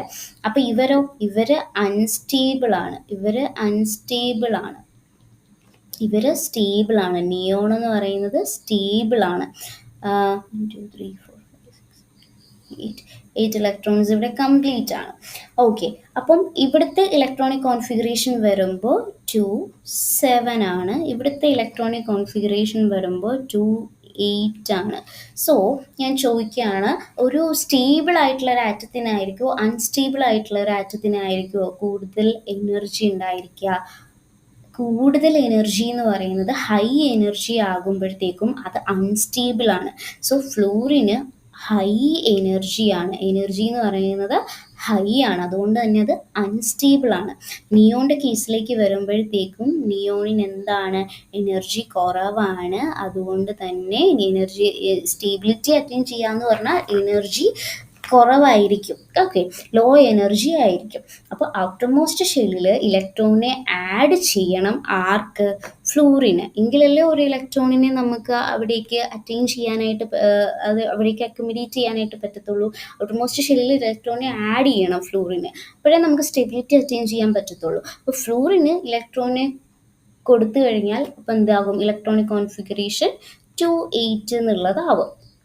2 8 ആകും. സ്റ്റേബിൾ ആയില്ലേ, സ്റ്റേബിളായി. അപ്പം അതിൻ്റെ എനർജി അപ്പം എന്തായിരിക്കും, ആറ്റം സ്റ്റേബിൾ ആയി കഴിഞ്ഞാൽ പിന്നെ എനർജി എങ്ങനെയായിരിക്കും, ലോ ആയിരിക്കുമല്ലോ. അതെങ്ങനെയാണ് ലോ ആയത്, കാരണം അത് നല്ല ഹൈ എനർജിയിലുള്ള ഒരാളായിരുന്നു. അതെങ്ങനെയപ്പം ലോ ആയേ, അതിന് ആദ്യം ഉണ്ടായിരുന്ന ഹൈ എനർജിയിൽ നിന്ന് അവരെങ്ങനെയപ്പം ലോ എനർജി ആയത്, സ്റ്റെബിലിറ്റി അറ്റൈൻ ചെയ്ത് കഴിഞ്ഞപ്പോൾ, അതായത് ബാലൻസ് ഇലക്ട്രോണിൽ 8 വന്നു കഴിഞ്ഞപ്പോൾ ഒരു ഇലക്ട്രോണിനെ കൂടി ആഡ് ചെയ്ത് കൊടുത്ത് 8 ഇലക്ട്രോൺ ആയി കഴിഞ്ഞപ്പോഴത്തേക്കും എങ്ങനെയാണ് ഹൈ എനർജിയിൽ നിന്ന് എനർജി അത് പുറത്തേക്ക് എന്ത് ചെയ്യും, റിലീസ് ചെയ്യും. അതായത് ഓൾറെഡി അതിന് ഹൈ എനർജിയാണ് ഉണ്ടായിരുന്നത്. ഹൈ എനർജിയിൽ നിന്ന് സ്റ്റെബിലിറ്റി അറ്റൈൻ ചെയ്തപ്പോൾ അവരെന്ത് ചെയ്തു, ലോ എനർജിയായി. സ്റ്റേബിൾ ആവാന്ന് വെച്ചാൽ ലോ എനർജിയായി. ലോ എനർജി എന്ന് പറയുമ്പോൾ അവർക്ക് ആവശ്യമുണ്ടായിരുന്ന ആ ഒരു ഹൈ എനർജി, സ്റ്റെബിലിറ്റി വന്നു കഴിഞ്ഞപ്പോഴത്തേക്കും അവരെന്ത് ചെയ്തു, അവർ ആ ഒരു ഹൈ എനർജിയെ അങ്ങ് എന്ത് ചെയ്തു, റിലീസ് ചെയ്ത് കളഞ്ഞാണ് അവർ ലോ എനർജിയിലേക്ക് വരുന്നത്. ഹൈ എനർജിയിൽ നിന്ന് എനർജി അതെന്ത് ചെയ്യും, പുറത്തേക്ക് റിലീസ് ചെയ്യും. എനർജി അപ്പോൾ റിലീസ് ചെയ്യുവാണെങ്കിൽ അതാണ് ഇലക്ട്രോൺ ഗെയിൻ എൻതാൽപ്പീൻ്റെ വാല്യൂ നെഗറ്റീവ് ആകുക, നെഗറ്റീവ് ആയിരിക്കും. ഇനി നിയോന്റെ കേസിലേക്ക് വരാം. നിയോൺ ഓൾറെഡി സ്റ്റേബിൾ ആണ്. ഇനി ഒരു ഇലക്ട്രോണിനെ കൊടുത്താൽ അതെന്ത് ചെയ്യും, വാങ്ങിക്കോ? നമ്മൾ അതിനെ ഇനിയിപ്പോൾ അൺസ്റ്റേബിൾ ആക്കാൻ പോവുക. ഒരു ഇലക്ട്രോണിയും കൂടെ നമ്മളത് കൊടുത്തുന്നിരിക്കട്ടെ, നമ്മൾ ഒരു ഇലക്ട്രോണിയും കൂടെ ഓൾറെഡി അവർ സ്റ്റേബിൾ ആണ്, എല്ലാം റെഡി ആയിട്ട് നിൽക്കുക, പക്ഷെ നമ്മൾ എന്ത് ചെയ്തു, അതിനെ ഇനി അൺസ്റ്റേബിൾ ആക്കാൻ പോവുക. അപ്പോൾ ഓൾറെഡി രണ്ടാമത്തെ ഇലക്ട്രോണിൽ നിന്ന്, രണ്ടാമത്തെ ഷെല്ലിൽ ഇപ്പോൾ 8 ഇലക്ട്രോൺസ് ഉണ്ട്. അപ്പോൾ ഇനി ഒരു ഇലക്ട്രോണിനെ ആഡ് ചെയ്യുമ്പോൾ അത് ഏത് ഷെല്ലിലേക്ക് പോകും, നെക്സ്റ്റ് ഒരു ഷെല്ലിലേക്കല്ലേ പോകത്തുള്ളൂ, നെക്സ്റ്റ് ഒരു ഷെല്ലിലേക്കല്ലേ ഇനി ആ ഒരു ഇലക്ട്രോൺ വരുത്തുള്ളൂ. കാരണം ഇവിടെ ഓൾറെഡി 8 ഇലക്ട്രോൺസ് ആയി, സെക്കൻഡ് ഷെല്ലിൽ ഓൾറെഡി 8 ഇലക്ട്രോൺസ് ആയി. ഇനി അങ്ങോട്ടേക്ക് അക്കോമഡേറ്റ് ചെയ്യാൻ നമുക്ക് ഇടയില്ല, മാക്സിമം 8 ഇലക്ട്രോൺസേ നിൽക്കുകയുള്ളൂ. അപ്പോൾ എന്ത് ചെയ്യും, ഇനി ഒരു ഇലക്ട്രോൺ ആഡ് ചെയ്യുകയാണെങ്കിൽ അത് തേർഡ് ഷെല്ലിലേക്കായിരിക്കും പോകുന്നത്. അപ്പോൾ ആ ഒരു ഇലക്ട്രോണെ ആഡ് ചെയ്യുമ്പോൾ അത് ഏത് ഷെല്ലിലേക്ക് പോകും, അടുത്ത ഷെല്ലിലേക്ക് പോകും. നമ്മൾ അടുത്ത ഷെല്ലിലേക്ക് ആ ഇലക്ട്രോണെ ആഡ് ആക്കി. അപ്പോൾ അടുത്ത ആ ഒരു എനർജി ലെവൽ അവർക്ക് എന്ത് ചെയ്യണം, ജമ്പ് ചെയ്യണം. ഈ തേർഡ് ഷെല്ലിലേക്ക് അവർക്ക് എന്ത് ചെയ്യണം, ജമ്പ് ചെയ്യണം. അപ്പോൾ അത്രയും എനർജി അതിന് ആവശ്യമാണ്. അപ്പം അത്രയും എനർജി അവർക്ക് വേണം. അപ്പോൾ അത്രയും എനർജി ഉണ്ടെങ്കിൽ മാത്രമേ എന്ത് ചെയ്യാൻ പറ്റത്തുള്ളൂ, അതിന് ഒരു സ്റ്റേറ്റിൽ എനർജി അതിൻ്റെ ഓൾറെഡി കുറവാണ് അല്ലേ. ഇപ്പം നമ്മളിപ്പം ഒരു ഇലക്ട്രോണിനെ ഇപ്പം ആഡ് ചെയ്യുമ്പോൾ അത് ഏത് ഷെല്ലിലേക്ക് പോകും, അടുത്ത ഷെല്ലിലേക്കാണ് പോകണം. അപ്പം അടുത്ത ആ ഒരു എനർജി ലെവൽ ജമ്പ് ചെയ്യാൻ അത്രയും എനർജി അതിന് ആവശ്യമാണ്. ഈ ഒരു സ്റ്റേറ്റിൽ എനർജി അതിന് ഓൾറെഡി എന്തായിരിക്കും, കുറവാണ് അല്ലേ. കാരണം അത് സ്റ്റെബിലിറ്റി അറ്റൈൻ ചെയ്ത് നിൽക്കുകയല്ലേ. അപ്പോൾ അതിന് ഓൾറെഡി എനർജി കുറവാണ്. അപ്പോൾ ആ ഒരു എനർജി ഗ്യാപ്പിൽ ജമ്പ് ചെയ്യുവാണെങ്കിൽ എന്ത് വേണം, ജമ്പ് ചെയ്യുവാണെങ്കിൽ നമ്മൾ എനർജി അങ്ങോട്ടേക്ക് കൊടുക്കണം. ഇലക്ട്രോൺ ആഡ് ചെയ്യുമ്പോൾ നമ്മൾ എനർജി അങ്ങോട്ടേക്ക് കൊടുക്കുവാണെങ്കിൽ ആറ്റം എനർജി അബ്സോർബ് ചെയ്യുവാണ് ചെയ്യുന്നതെങ്കിൽ ഇലക്ട്രോൺ ഗെയിൻ എൻതാൽപ്പി എന്തായിരിക്കും, പോസിറ്റീവ് ആയിരിക്കും. അപ്പോൾ ഈ രണ്ട് വാല്യൂ ആണ് എന്തുള്ളത്, നമുക്ക് പഠിക്കാനുള്ളത്. ഇലക്ട്രോൺ ഗെയിൻ എൻതാൽപ്പിക്ക് 2 വാല്യൂസ് ആയിരിക്കും ഉണ്ടാവുന്നത്, നെഗറ്റീവും ഉണ്ട് പോസിറ്റീവും ഉണ്ട്. അപ്പോൾ എനർജി റിലീസ് ചെയ്യുകയാണ് ഒരു ഇലക്ട്രോൺ വന്ന് ആഡ് ആകുന്ന സമയത്ത്. ഇലക്ട്രോൺ ഗെയിൻ എൻതാൽപ്പി എന്ന് പറയുന്നത് തന്നെ എന്താണെങ്കിലും ഒരു ആറ്റത്തിലേക്ക് ഇലക്ട്രോൺ വന്ന് ആഡ് ആകുന്നതാണ്. ഇലക്ട്രോൺ വന്ന് ആഡ് ആകുന്ന സമയത്ത് എന്ത് ചെയ്യുന്നു, ഇലക്ട്രോൺ വന്ന് ആഡ് ആകുന്ന സമയത്ത് അവിടെ എന്ത് നടക്കും, ഒരു ഹീറ്റ് ചേഞ്ച് നടക്കും. ആ ഹീറ്റ് ചേഞ്ചിനെയാണ് നമ്മൾ ഇലക്ട്രോൺ ഗെയിൻ എൻതാൽപ്പി എന്ന് പറയുന്നത്. ആ ഹീറ്റ് ചേഞ്ചിന് 2 വാല്യൂസ് വരും. അവിടെ നിന്ന് 2 ഇലക്ട്രോൺ ഗെയിൻ എൻതാൽപ്പിക്ക് 2 വാല്യൂ ഉണ്ട്. അതാണ് നെഗറ്റീവ് വാല്യൂവും പോസിറ്റീവ് വാല്യൂ. പോസിറ്റീവ് വാല്യൂ എന്ന് പറഞ്ഞാൽ ഒരു ആറ്റത്തിലേക്ക് ഒരു ഇലക്ട്രോൺ വന്ന് ആഡ് ആകുന്ന സമയത്ത് അവിടെ നിന്ന് എനർജി റിലീസ് ചെയ്യുകയാണ് ചെയ്യുന്നത് എന്നുണ്ടെങ്കിൽ അതിനെയാണ് നമ്മൾ എന്തെന്ന് പറയുന്നത്, നെഗറ്റീവ് ഇലക്ട്രോൺ ഗെയിൻ എൻതാൽപ്പി എന്ന് പറയുന്നത്. ഇനി ഒരു ആറ്റത്തിലേക്ക് നമ്മൾ ഇലക്ട്രോൺ ആഡ് ആകുന്ന സമയത്ത് അത് എന്ത് ചെയ്യുന്നു, അത് എനർജീനെ അബ്സോർബ് ചെയ്യുവാണെങ്കിൽ അതിനെയാണ് നമ്മൾ എന്തെന്ന് പറയുന്നത്, പോസിറ്റീവ് ഇലക്ട്രോൺ ഗെയിൻ എൻതാൽപ്പി എന്ന് പറയുന്നത്. അത്രയുള്ളൂ. അപ്പം മോസ്റ്റ് ഓഫ് ദ കേസിലും ഇപ്പോൾ ഇലക്ട്രോൺ ഗെയിൻ എൻതാൽപ്പിയിലും മോസ്റ്റ് ആറ്റങ്ങളുടെ കേസിലും നടക്കുന്നത്, ഓൾമോസ്റ്റ് എല്ലാ എലമെൻസിലും എനർജി ആഡ് ചെയ്യുമ്പോൾ ഇലക്ട്രോൺ ആഡ് ചെയ്യുന്ന സമയത്ത് എനർജി റിലീസ് ചെയ്യുവാണ് ചെയ്യുന്നത്. അപ്പോൾ ഓൾമോസ്റ്റ് എല്ലാ എലമെൻസിലും എന്താണ്, എനർജി ആഡ് ചെയ്യുന്ന സമയത്ത് ഓൾമോസ്റ്റ് എല്ലാ എലമെൻസിലും ഇലക്ട്രോൺ ആഡ് ചെയ്യുന്ന സമയത്ത് എനർജി റിലീസ് ചെയ്യുകയാണ് ചെയ്യുന്നത്. നെഗറ്റീവ്, അതായത് റിലീസ് ചെയ്യാന്ന് പറഞ്ഞാൽ നെഗറ്റീവ് ഇലക്ട്രോൺ ഗെയിൻ എൻതാൽപ്പി ആയിരിക്കും നടക്കുന്നുണ്ടാവുക.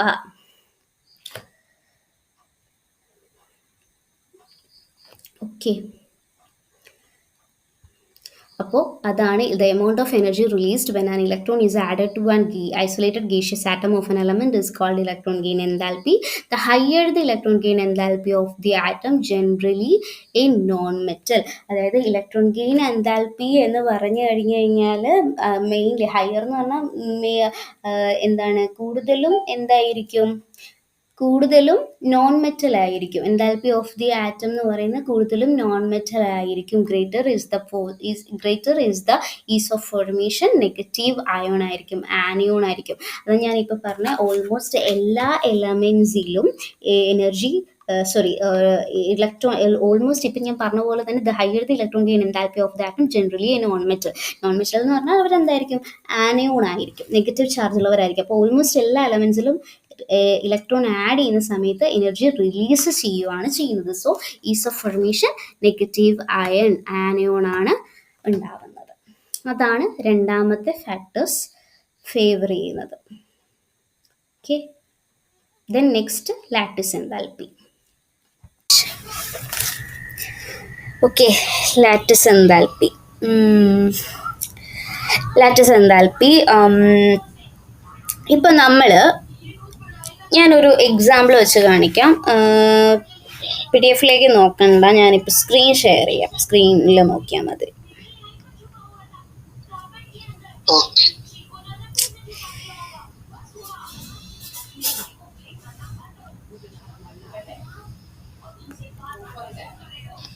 ഓക്കെ, ഇപ്പോൾ ഇവിടെ ഞാൻ ഒരു ആറ്റം എടുക്കുകയാണ്. ഒരു ആറ്റം എന്ന് പറയുമ്പം എക്സ് പ്ലസ്സും ഒരു പോസിറ്റീവും ഒരു വൈ മൈനസ് എന്ന് പറയുന്ന ഒരു ആറ്റവും കൂടി എന്ത് ചെയ്യുന്നുണ്ട്, ഒരു കാറ്റയോണും ഒരു ആനയോണും കൂടെ കമ്പൈൻ ചെയ്ത് XY എന്ന് പറയുന്ന ഒരു കോമ്പൗണ്ട് ഉണ്ടായി. ഇപ്പം ഞാൻ NaClന്റെ കേസ് തന്നെ എടുക്കാം. Na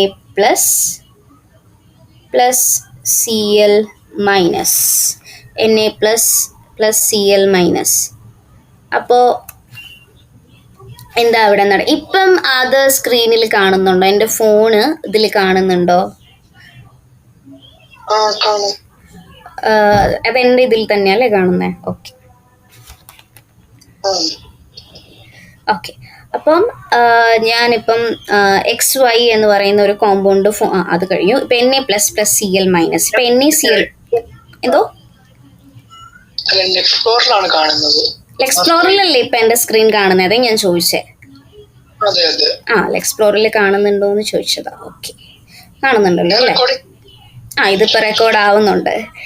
എന്നാലും എന്താ നേരത്തെ പോയെന്നാ. ഓക്കെ, അപ്പോൾ Na plus Cl minus gives NaCl. ഇവര് NaCl ഉണ്ടായി. ഈ Na പ്ലസും Cl മൈനസും കൂടി കമ്പൈൻ ചെയ്ത് എന്തുണ്ടായി? NaCl ഉണ്ടായി. അപ്പം NaCl ഉണ്ടാകുന്ന ഇങ്ങനെ ഉണ്ടായ NaClനെ നമുക്ക് എന്ത് ചെയ്യണം? തിരിച്ച് Na പ്ലസും Cl മൈനസും ആക്കണം. അതായത് അവരെ സെപ്പറേറ്റ് ചെയ്യണം. NaCl ഇപ്പം നമ്മൾ Na പ്ലസും Cl മൈനസും കൂടെ കമ്പൈൻ ചെയ്തിട്ടാണ് NaCl ഉണ്ടായത്. അപ്പം ഇങ്ങനെ ഉണ്ടായ NaClനെ തിരിച്ച് Na പ്ലസും Cl മൈനസും ആക്കാൻ നമ്മൾ ആ Na പ്ലസും Cl മൈനസും ആക്കി മാറ്റാൻ വേണ്ട എത്ര എമൗണ്ട് ഓഫ് എനർജി ആണോ നമ്മൾ കൊടുക്കേണ്ടി വരുന്നത്, ആ ഒരു എനർജീൻ്റെ എമൗണ്ടിനെയാണ് നമ്മൾ ലാറ്റിസ് എൻതാൽപ്പി എന്ന് പറയുന്നത്. മനസ്സിലായോ? ലാറ്റിസ് എൻതാൽപ്പി എന്ന് പറഞ്ഞാൽ ബേസിക്കലി പറയുകയാണെന്നുണ്ടെങ്കിൽ Na പ്ലസും Cl മൈനസും കമ്പൈൻ ചെയ്ത് NaCl ഉണ്ടായി. അപ്പോൾ ഒരു ആറ്റം സ്റ്റേബിൾ ആണെങ്കിൽ അത് റിയാക്ഷനിൽ പാർട്ടിസിപ്പേറ്റ് ചെയ്യത്തില്ല. അതിനാവശ്യമുണ്ടോ? ഒരു ആറ്റം ഓൾറെഡി ഒരു സ്റ്റേബിൾ ആണെങ്കിൽ അതിന് പിന്നെ ഇനി റിയാക്ഷനിൽ പാർട്ടിസിപ്പേറ്റ് ചെയ്യേണ്ടതായിട്ടുള്ള ആവശ്യമുണ്ടോ? അപ്പൊ പക്ഷെ റിയാക്ഷനിൽ പങ്കെടുക്കണം. അതായത് സ്റ്റേബിൾ അല്ല എങ്കിൽ, അവർക്ക് സ്റ്റേബിൾ അല്ല, അവർക്ക് ഇപ്പോൾ ഒരു റിയാക്ഷനിൽ ഇപ്പോൾ പാർട്ടിസിപ്പേറ്റ് ചെയ്യണമെന്നുണ്ടെങ്കിൽ, ആ റിയാക്ഷനിൽ പാർട്ടിസിപ്പേറ്റ് ചെയ്യണമെന്നുണ്ടെങ്കിൽ അതിന് ഒരുപാട് എനർജി ഉണ്ട്, ഒരു എനർജി വേണം. ആ എനർജി കളയാൻ വേണ്ടി ഓൾറെഡി അവർക്ക് കുറേ എനർജി നിൽക്കുക. അപ്പം ആ എനർജിയെ കുറേ എന്ത് ചെയ്യണം? അവർക്ക് റിലീസ് ചെയ്ത് കളയണം. ആ റിലീസ് ചെയ്ത് കളയുന്ന എനർജിയാണ് ലാറ്റിസ് എൻതാൽപ്പി. ആ എനർജി കളയാൻ വേണ്ടിയാണ് എന്ത് ചെയ്യുന്നത്? ആറ്റങ്ങൾ തമ്മിൽ കമ്പൈൻ ചെയ്യുന്നത്. ഇപ്പം NaCl കമ്പൈൻ ചെയ്യുന്നത് എന്തിനു വേണ്ടിയിട്ടാ? അതെന്തിനു വേണ്ടിയിട്ടാണ് NaCl കമ്പൈൻ ചെയ്യുന്നത്? ആ എനർജി കളയാൻ വേണ്ടിയിട്ടാ, എനർജിയെ എന്ത് ചെയ്യാൻ വേണ്ടിയിട്ടാ? റിലീസ് ചെയ്യാൻ വേണ്ടിയിട്ടാ. മനസ്സിലായോ? ഒരു ആറ്റം സ്റ്റേബിൾ അല്ല, അപ്പോൾ അവർക്കൊരു റിയാക്ഷനിൽ പാർട്ടിസിപ്പേറ്റ് ചെയ്യണമെന്നുണ്ടെങ്കിൽ, ഒരു റിയാക്ഷനിൽ അവർക്ക് പങ്കെടുക്കണമെന്നുണ്ടെങ്കിൽ എന്ത് ചെയ്യണം? ഒരുപാട് എനർജി അവർക്കുണ്ട്. മനസ്സിലായോ? ഒരു ആറ്റം സ്റ്റേബിൾ അല്ല എന്ന് പറയുമ്പോൾ അവർക്ക് ഒരുപാട് എനർജി ഉണ്ടെന്ന് ഞാൻ ഓൾറെഡി പറഞ്ഞില്ലേ? അതെ. അപ്പോൾ ഒരുപാട് എനർജി അവർക്ക് ഓൾറെഡി ഉണ്ട്. അപ്പം ആ എനർജി അവർക്ക് കളഞ്ഞാലേ എന്ത് ചെയ്യാൻ പറ്റത്തുള്ളൂ? റിയാക്ഷനിൽ പാർട്ടിസിപ്പേറ്റ് ചെയ്ത് സ്റ്റേബിൾ ആകാൻ പറ്റത്തുള്ളൂ. അപ്പോൾ എനർജി കളയാൻ വേണ്ടിയാണ് ആറ്റങ്ങൾ തമ്മിൽ കമ്പൈൻ ചെയ്ത് എന്താവുന്നത്, ഒരു കോമ്പൗണ്ട് ആയിട്ട് മാറുന്നത്. ഇപ്പം Na+ ഒരുപാട് എനർജി ഉള്ള ആളാണെന്ന് ഇരിക്കട്ടെ. Na+ന് ഒരുപാട് എനർജി ഉണ്ട്. Cl- എന്തുണ്ട്? ഒരുപാട് എനർജി ഉണ്ട്. അപ്പോൾ അവരെന്ത് ചെയ്യും? ആ എനർജിയെ റിലീസ് ചെയ്യാൻ വേണ്ടിയിട്ട് അവരെന്തായി മാറുന്നു? അവർ തമ്മിൽ കമ്പൈൻ ചെയ്ത് NaCl എന്ന് പറയുന്ന കോമ്പൗണ്ട് ആയിട്ട് മാറുന്നു.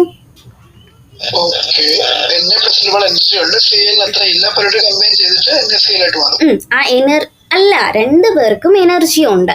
എനർജി ഉണ്ടെന്ന് പറഞ്ഞു കഴിഞ്ഞാൽ അവർ അൺസ്റ്റേബിൾ ആണെന്നാണ് മീൻ ചെയ്യുന്നത്. എനർജി ഞാൻ നേരത്തെ പറഞ്ഞില്ലേ, ആ ഒരു ബേസിക്സ് കിട്ടാൻ വേണ്ടിയിട്ടാണ് ഞാൻ നേരത്തെ ആ കാര്യങ്ങളൊക്കെ പറഞ്ഞു പോയത്. അപ്പൊ Na+ ഒരുപാട് എനർജി ഉണ്ട്, Cl- ഒരുപാട് എനർജി ഉണ്ട്. ആ എനർജിയെ കളഞ്ഞാൽ മാത്രമേ അവർ സ്റ്റേബിൾ ആകത്തുള്ളൂ. അങ്ങനെ സ്റ്റേബിൾ ആകാൻ ഇത് കമ്പൈൻ ചെയ്ത് NaCl എന്ന കോമ്പൗണ്ട് ഉണ്ടായി. അപ്പോൾ ഒരുപാട് എനർജി അവിടെ റിലീസായി. ആ എനർജിയാണ് ലാറ്റിസ് എൻതാൽപ്പി.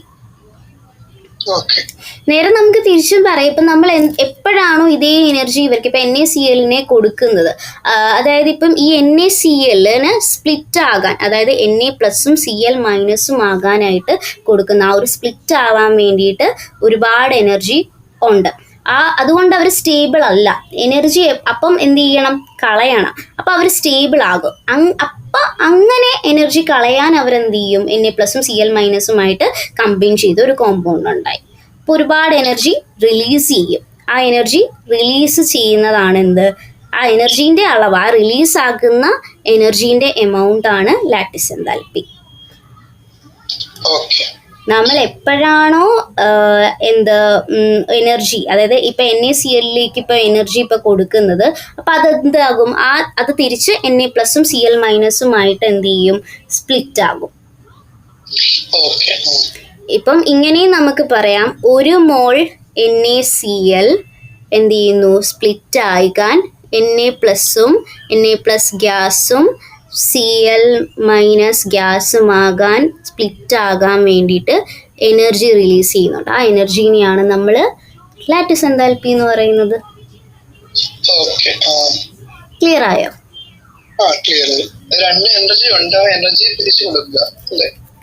എനർജിയെ തിരിച്ചു കൊടുക്കുക എന്നുള്ളതല്ല. ഇപ്പോൾ ഒരു കോമ്പൗണ്ട്, ഇപ്പം നമുക്ക് രണ്ട് രീതിയിലും പറയാം. NaCl-ന് Na+ഉം Cl- സ്പ്ലിറ്റ് ആകണമെന്നുണ്ടെങ്കിൽ എനർജി റിലീസ് ചെയ്യണം. ബിക്കോസ് അവർ അൺസ്റ്റേബിൾ ആയാലേ അവർക്ക് എന്ത് ചെയ്യാൻ പറ്റത്തുള്ളൂ? ഒരു റിയാക്ഷൻ. അൺസ്റ്റേബിൾ ആണെങ്കിൽ അവർക്ക് റിയാക്ഷനിൽ പാർട്ടിസിപ്പേറ്റ് ചെയ്യാൻ പറ്റത്തില്ല. അപ്പോൾ അവർക്ക് എന്ത് ചെയ്യണം? സ്റ്റേബിൾ ആകണം. അൺസ്റ്റേബിൾ ആകുക എന്ന് പറഞ്ഞാൽ അവർക്ക് ഒരുപാട് എനർജി ഉണ്ടെന്നല്ലേ അർത്ഥം. അപ്പം ആ എനർജി അവർ റിലീസ് ചെയ്യണം. ആ റിലീസാകുന്ന ആ ഒരു എനർജീൻ്റെ എമൗണ്ട്, ആ എമൗണ്ടിനെയാണ് നമ്മൾ ലാറ്റിസ് എൻതാൽപ്പി എന്ന് പറയുന്നത്. നമുക്ക് രണ്ട് രീതിയിലും പറയാം. ഇപ്പം Na+ഉം Cl- കമ്പൈൻ ചെയ്ത് ഇപ്പം ഇങ്ങനെ പറയാം, Na+ഉം Cl- NaCl ആകാൻ വേണ്ടിയിട്ട് എനർജി റിലീസ് ചെയ്യുന്ന എനർജിയെ ലാറ്റിസ് എൻതാൽപ്പി എന്ന് പറയാം. അതേപോലെ തന്നെ NaCl-ന് Na+ഉം Cl- കമ്പൈൻ ചെയ്ത് സ്പ്ലിറ്റ്, ഇപ്പോൾ ഇതൊരു കോമ്പൗണ്ട് ആണല്ലോ, ഇവർക്കിപ്പം അയണുകളായിട്ട് സ്പ്ലിറ്റ് ആകാൻ വേണ്ട ആ ഒരു എനർജി റിലീസ് ചെയ്യുന്നത് തന്നെയാണ് നമ്മൾ ലാറ്റിസ് എൻതാൽപ്പി. ഇങ്ങനെ രണ്ട് രീതിയിൽ നമുക്ക് പറയാൻ പറ്റും. ക്ലിയർ ആണോ? എന്തെങ്കിലും ഡൗട്ട് ഉണ്ടോ? ഉറപ്പല്ലേ? ഓക്കെ. കാരണം ഇനി ഞാൻ ക്വസ്റ്റ്യൻസ് ചോദിക്കും, അപ്പം എനിക്ക് പറഞ്ഞു തരണം. ഇനി ഞാനിതിൻ്റെ ഫാക്ടേഴ്സ് അഫക്റ്റിംഗ് ലാറ്റിസ് എൻതാൽപ്പി, അത് ജസ്റ്റ് ഒന്ന് നമുക്ക് പറഞ്ഞു പോവാം. ഫാക്ടേഴ്സ് എഫക്റ്റിംഗ് ലാറ്റിസ് എൻതാൽപ്പി, അതിൽ ഒന്നാമത്തെ ആളാണ്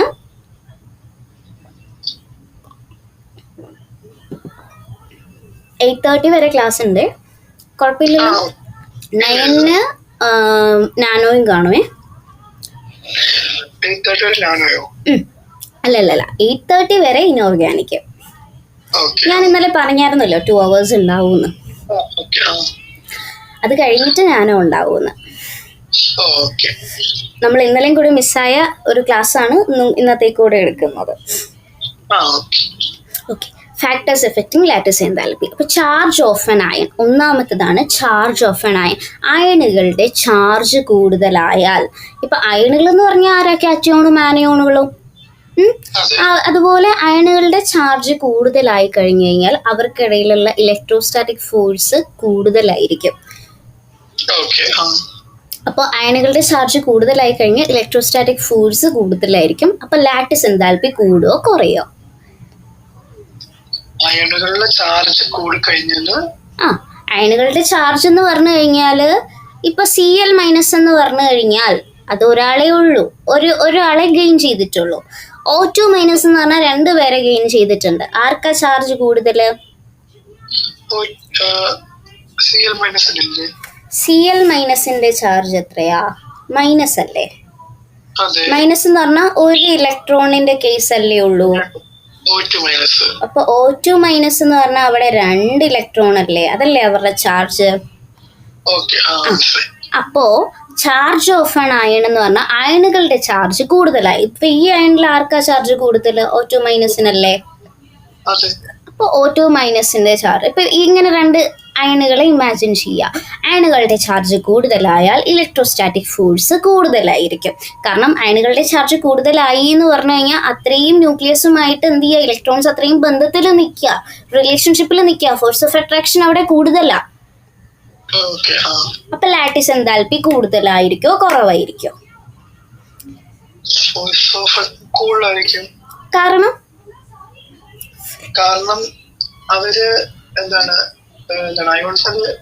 അയോൺസിന്റെ എമൗണ്ട് കൂടുതൽ 2 മൈനസ് അല്ലേ. അപ്പോ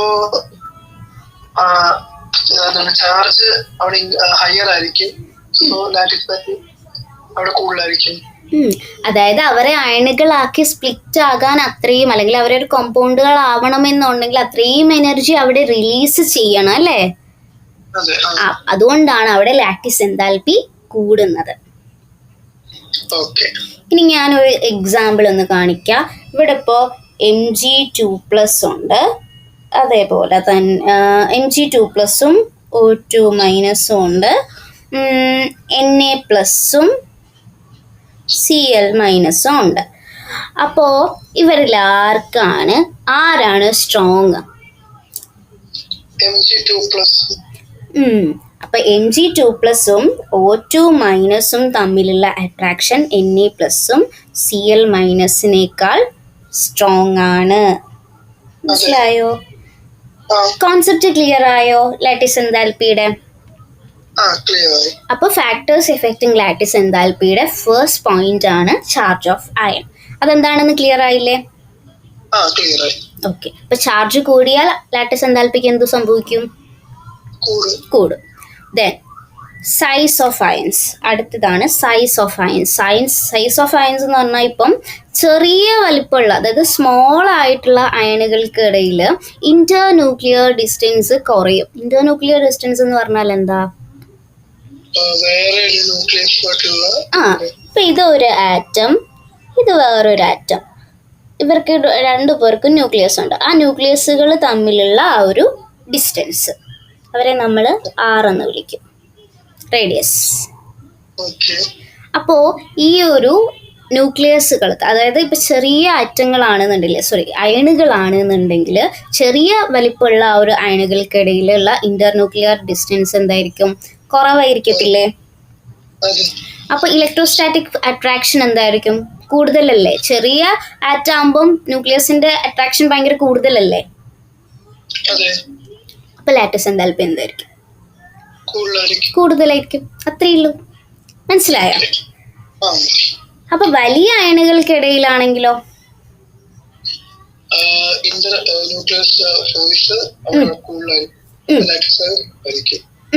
മനസ്സിലായോ?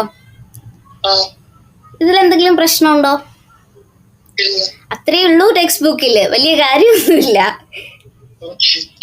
ഓക്കെ. ഇനി നമ്മൾ അക്കോർഡിംഗ് ടു കുളംസ് ലോ കേട്ടിട്ടുണ്ടാവുമല്ലോ. കുളംസ് ലോ അനുസരിച്ച് നമ്മൾക്കൊരു ഇക്വേഷൻ ഉണ്ട്. ഇതെന്ന് പറയുന്നത് ഫോഴ്സ് ആണ്. അട്രാക്റ്റീവ് ഫോഴ്സ് ആട്ടോ F എന്ന് പറയുന്നത്. ഇതില് Q1ഉം Q2, എന്താണ് ഈ Q1 Q2 എന്ന് പറഞ്ഞാൽ?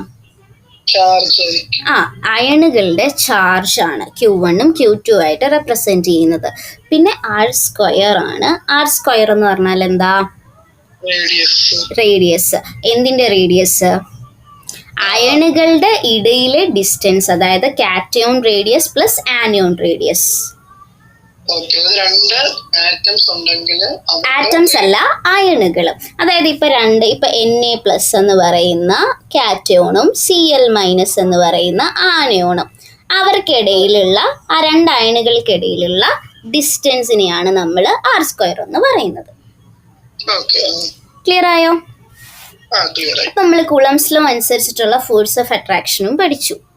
ഇനി ഈ ഒരു ഫോഴ്സ് ഓഫ് അട്രാക്ഷനിൽ നിന്നൊന്ന് നോക്കിക്കേ.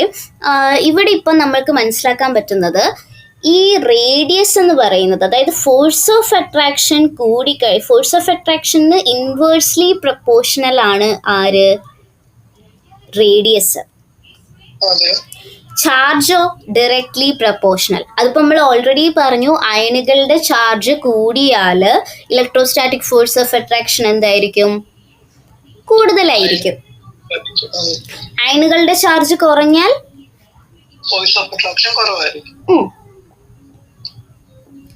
അപ്പോ റേഡിയസ് ഇൻവേഴ്സ്ലി പ്രൊപ്പോർഷണൽ ആണ് എന്ന് പറഞ്ഞാൽ എന്താ മീൻ ചെയ്യുന്നത്?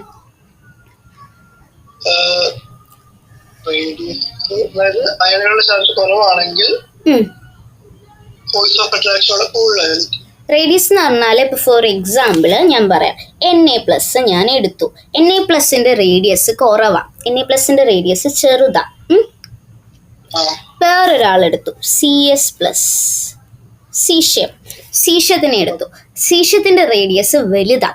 അപ്പൊ അതുകൊണ്ട് തന്നെ Na+ഉം Cl- തമ്മിലുള്ള അട്രാക്ഷൻ ആണോ Cs+ഉം Cl- തമ്മിലുള്ള അട്രാക്ഷൻ ആണോ കൂടുതൽ?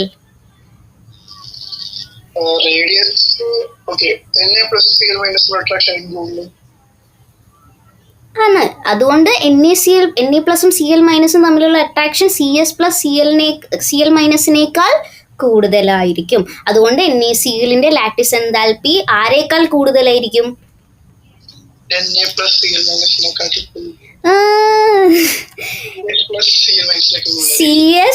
Cl- കൂടുതൽ ലാറ്റിസ് എൻതാൽപ്പി ഇവിടെയല്ലേ വേണ്ടത്? അതായത് ഫോഴ്സ് ഓഫ് അട്രാക്ഷൻ, അതാണ് നമ്മൾ പറഞ്ഞുകൊണ്ടിരുന്നത്. റേഡിയസിന്റെ ഓപ്പോസിറ്റ് ആയിരിക്കും ഫോഴ്സ്, അതായത് ഇലക്ട്രോസ്റ്റാറ്റിക് ഫോഴ്സിന്റെ ഇൻവേഴ്സ്ലി പ്രൊപ്പോർഷണൽ ആയിരിക്കും റേഡിയസ്. ഇപ്പൊ ഞാൻ പറഞ്ഞില്ലേ, Na+, Cs+, Cl- അങ്ങനെ കുറച്ച് അയണുകൾ എടുക്കുകയാണ്. അപ്പൊ അയണുകൾക്കിടയിൽ Na+ന്റെ റേഡിയസ് ചെറുതാ, Cs+ന്റെ റേഡിയസ് വലുതാ. അപ്പം Na+ന് Cl- ഫോം ആയി, Cs+, അതായത് സീഷ്യം ക്ലോറൈഡുമായിട്ട് Cl- വന്നു. അപ്പൊ അങ്ങനെ വരുമ്പോഴത്തേക്കും Na+ന്റെ റേഡിയസ് ചെറുതല്ലേ? അപ്പൊ റേഡിയസ് ചെറുതായതുകൊണ്ട് തന്നെ അതുകൊണ്ട് Na+ഉം Cl- തമ്മിലുള്ള അട്രാക്ഷൻ Cs+Cl കൂടുതലായിരിക്കും. അതുകൊണ്ട് NaClന്റെ ലാറ്റിസ് എൻതാൽപ്പി കൂടുവോ കുറയോ CsCl സീഷ്യം ക്ലോറൈഡിനേക്കാള്? കൂടും. അത്രേ ഉള്ളൂ. മനസ്സിലായോ? എന്തെങ്കിലും ഡൗട്ട്? എന്തോ ജനറലി പറഞ്ഞ റേഡിയസ് ഒരു അയോണിന്റെ കൂടി കഴിഞ്ഞാല് അവിടെ ഫോം ചെയ്യുന്ന ലാറ്റിസ് എൻതാൽപ്പി കുറവായിരിക്കും. അതായത് ജനറലി പറഞ്ഞു കഴിഞ്ഞാൽ ഇപ്പൊ Na+ന്റെ റേഡിയസ് കുറവല്ലേ, അതുകൊണ്ട് തന്നെ അട്രാക്ഷൻ കൂടുതലല്ലേ? അതല്ലേ നമ്മൾ പറഞ്ഞ ഫോഴ്സിന്റെ ഓപ്പോസിറ്റ് ആയിരിക്കും, ഇൻവേഴ്സ്ലി പ്രൊപ്പോർഷണൽ ആയിരിക്കും റേഡിയസ്. മനസ്സിലായോ? ഇപ്പൊ Na+ന്റെ ഫോഴ്സ് കൂടുതലാ, Na+ന് റേഡിയസ് കുറവാ. സീഷ്യത്തിന് റേഡിയസ് എന്താ? കൂടുതലാ. ഫോഴ്സ് അപ്പൊ കുറവായിരിക്കത്തില്ലേ? റേഡിയസ് വലിയ ആളാകുമ്പോ ഫോഴ്സ് അത്രയും ഉണ്ടാവില്ലല്ലോ. അതുകൊണ്ടല്ലേ ഞാൻ ചോദിച്ചത് Na+Cl ആണോ കൂടുതൽ അട്രാക്ഷൻ, CsCl ആണോ കൂടുതൽ അട്രാക്ഷൻ? അപ്പം നമ്മൾ ഓൾറെഡി പറഞ്ഞല്ലോ, Na+Cl- തമ്മിലുള്ള അട്രാക്ഷൻ Cs+Cl കൂടുതലാണ്. അതുകൊണ്ട് തന്നെ NaClന്റെ ലാറ്റിസ് എൻതാൽപ്പി എന്തായിരിക്കും? കാരണം എന്താ, അവർക്ക് നല്ല ഫോഴ്സ് ഓഫ് അട്രാക്ഷൻ ഉണ്ട്. അപ്പൊ നമ്മൾ നേരത്തെ പറഞ്ഞ പോലെ തന്നെ ഫോഴ്സ് ഓഫ് അട്രാക്ഷൻ ഉണ്ടെങ്കിൽ അവരെ സ്പ്ലിറ്റ് ചെയ്യാൻ കൂടുതൽ എനർജി നമ്മൾ കൊടുക്കണ്ടേ? അത്രേ ഉള്ളൂ. എന്തെങ്കിലും ക്ലാരിറ്റി കുറവുണ്ടോ? കോൺസെപ്റ്റ് ക്ലിയർ ആയി കഴിഞ്ഞാൽ കെമിസ്ട്രി പഠിക്കുന്ന പോലത്തെ വേറെ ഒരു സുഖം വേറെ ഒരു സബ്ജക്റ്റിലും ഉണ്ടാവത്തില്ല. അത് ഞാൻ കെമിസ്ട്രി പഠിപ്പിക്കുന്നത് കൊണ്ടൊന്നും പറയല്ല, ഞാൻ മനസ്സിലാക്കി എടുത്തതാ. എനിക്ക് ആദ്യമൊന്നും കെമിസ്ട്രി ഒന്നും ഇഷ്ടമല്ലായിരുന്നു. പിന്നെ കോൺസെപ്റ്റ് ക്ലിയർ ആയിട്ട് പഠിച്ചു തുടങ്ങിയപ്പോഴാണ് ഇതിങ്ങനെയൊക്കെ ആയിരുന്നല്ലേ എന്ന് മനസ്സിലായത്. എഴുതാം. ഇത് കോൺസെപ്റ്റ് ക്ലിയർ ആയി കഴിഞ്ഞാൽ മതി, അല്ലാതെ ബുക്ക് എടുത്ത് അച്ചടിച്ച് വെക്കണമെന്നൊന്നും ഒരു നിർബന്ധവും ഇല്ല. ഇനി ഞാൻ ടെക്സ്റ്റ് ബുക്ക് കാണിക്കാവേ, എന്നിട്ട് ഇനി നോക്കിയിട്ട് എന്തെങ്കിലും ഡൗട്ട് ഉണ്ടോ എന്ന് പറയൂ.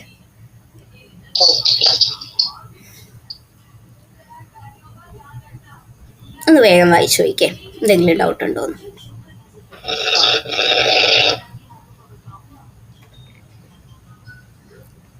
കുറച്ചുകൂടെ ഫാസ്റ്റായിട്ട് പറഞ്ഞോട്ടോ. നമ്മളുടെ അരമണിക്കൂറോളമുള്ള ഓഡിയോ പോയത് ഓർക്കുമ്പോഴാ.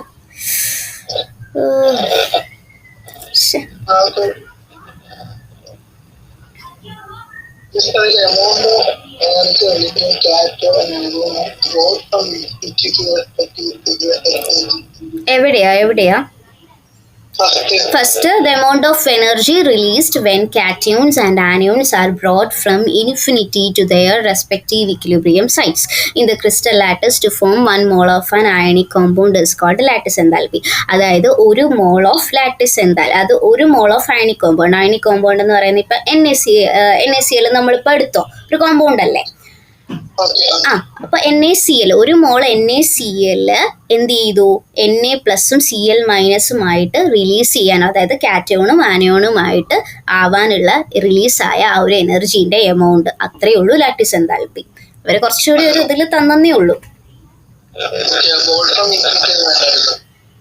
എന്തോ brought from infinity to their respective equilibrium sites എന്ന് പറഞ്ഞു കഴിഞ്ഞാൽ, ഇപ്പം ഇൻഫിനിറ്റി എന്ന് പറഞ്ഞാൽ എന്താ, എത്ര വേണമെങ്കിലും ആകാമല്ലോ. ബേസിക്കലി ഞാൻ തന്ന നോട്ടിൽ കുറച്ചുകൂടെ സിംപ്ലിഫൈ ചെയ്തല്ലേ തന്നിരിക്കുന്നേ. അത് അങ്ങനെ എഴുതിയാലും മതി. ലാറ്റിസ് എൻതാൽപ്പി ഒക്കെ എന്താണ്, അതിന്റെ ഫാക്ടേഴ്സ് എന്താണെന്ന് ചോദിച്ചാൽ നമുക്ക് എഴുതാൻ അറിയണം. കുളംബ്സ് ലോയുടെ ഇക്വേഷൻ ഒന്നും പഠിക്കാൻ ഒരു ബുദ്ധിമുട്ടും ഇല്ലല്ലോ, അതൊക്കെ നോക്കി വെച്ചേക്കണേ. ഓരോ ഇക്വേഷൻ പഠിക്കുമ്പോഴും ആ ടേംസ് ഒന്ന് നോക്കി വെക്കണം. വേറെ എന്തെങ്കിലും ഉണ്ടോ? പെട്ടെന്നായാലും നമുക്ക്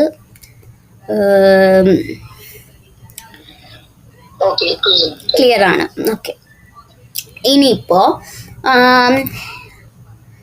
അടുത്തതാണ്. പറഞ്ഞു. എന്തോ ടേബിള് അങ്ങനെ ഇതിപ്പം ജസ്റ്റ് നമുക്ക് മനസ്സിലാക്കാൻ വേണ്ടിയിട്ട് തന്നതാ. അതായത് ഇവിടെ ഒരു അയൺസ് കൊടുത്തിട്ടുണ്ട്, ലിഥിയം തന്നിട്ടുണ്ട്, Na+ തന്നിട്ടുണ്ട്, K+ തന്നിട്ടുണ്ട്, റുബീഡിയം തന്നിട്ടുണ്ട്, സീഷ്യം തന്നിട്ടുണ്ട്. അതുപോലെ ആനയോൺസ് ആയിട്ട് F- തന്നിട്ടുണ്ട്, Cl- തന്നിട്ടുണ്ട്, Br- തന്നിട്ടുണ്ട്, I- തന്നിട്ടുണ്ട്, അയഡിൻ തന്നിട്ടുണ്ട്. ആ ഗ്രാഫിൽ എന്താ പറയുന്നതെന്ന് വെച്ചാൽ, ഇപ്പൊ കാറ്റയോൺസ് ആയിട്ടുള്ള Na+ തൊട്ടുള്ള സീഷ്യം വരെയുള്ള ആൾക്കാർ എന്താണ്, വലുതാകും തോറും എന്ത് ചെയ്യുന്നുണ്ട്, ലാറ്റിസ് എൻതാൽപ്പി കുറയാണ്. കാരണം ആറ്റം വലുതാകും തോറും എന്ത് ചെയ്യാണ്, ലാറ്റിസ് എൻതാൽപ്പി കുറയാണ്.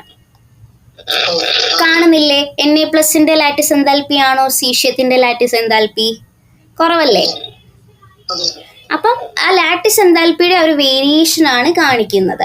ആൽക്കലി മെറ്റൽ ഹാലൈറ്റ്സിന്റെ ഒരു വേരിയേഷനാണ് കാണിക്കുന്നത്. അതേപോലെ ആനയോന്റെ കേസിൽ ഫ്ലൂറിൻ തൊട്ട് അയഡിൻ വരെ കാണിക്കുന്നുണ്ട്.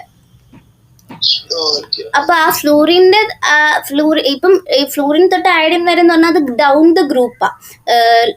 ഇതൊക്കെ അറിയാലോ, പീരീഡ്സും ഗ്രൂപ്പും ഒക്കെ. അപ്പൊ ഡൗൺ ദ ഗ്രൂപ്പ് വരുമ്പോഴത്തേക്കും ആറ്റം നമ്മൾ പഠിച്ചിട്ടില്ലേ, ഡൗൺ ദ ഗ്രൂപ്പ് വരുമ്പോൾ ആറ്റം വലുതായി വരും. പീരീഡില് ലെഫ്റ്റിൽ നിന്ന് റൈറ്റിലേക്ക് പോകുമ്പോൾ എന്ത് ചെയ്യും, ആറ്റം ചെറുതായി വരുമെന്ന്. ഇപ്പൊ ഇവിടെ നോക്കുമ്പോ ഫ്ലൂറിൻ തൊട്ട് അയഡിൻ വരെ. അപ്പം വലുതാകും തോറും എന്ത് ചെയ്യാണ്, ലാറ്റിസ് എൻതാൽപ്പി കുറഞ്ഞ് വരികയാണ്. മനസ്സിലായോ? അത്രേ ഉള്ളൂ. എന്തോ റെക്കോർഡിംഗ് ഉണ്ട് എന്തേ? അല്ല അശ്വിന് റെക്കോർഡിംഗ് എന്താ എപ്പോഴും ഇങ്ങനെ എല്ലാം മനസ്സിലാവുന്ന ഒന്നുകൂടെ കേൾക്കാൻ വേണ്ടിയിട്ടാണോ അതോ? ഓക്കെ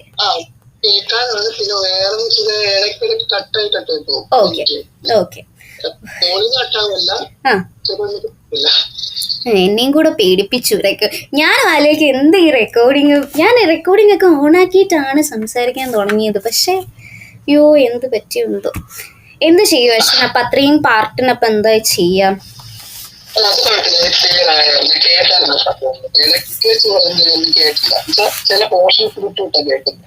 ഓക്കെ പക്ഷെ എന്നാലും കഴിഞ്ഞ പ്രാവശ്യത്തെയും കുറച്ച് മിസ്സായില്ലേ. അടുത്തതിലേക്ക് പോവാം. എന്തെങ്കിലും ഡൗട്ട് ഉണ്ടോ?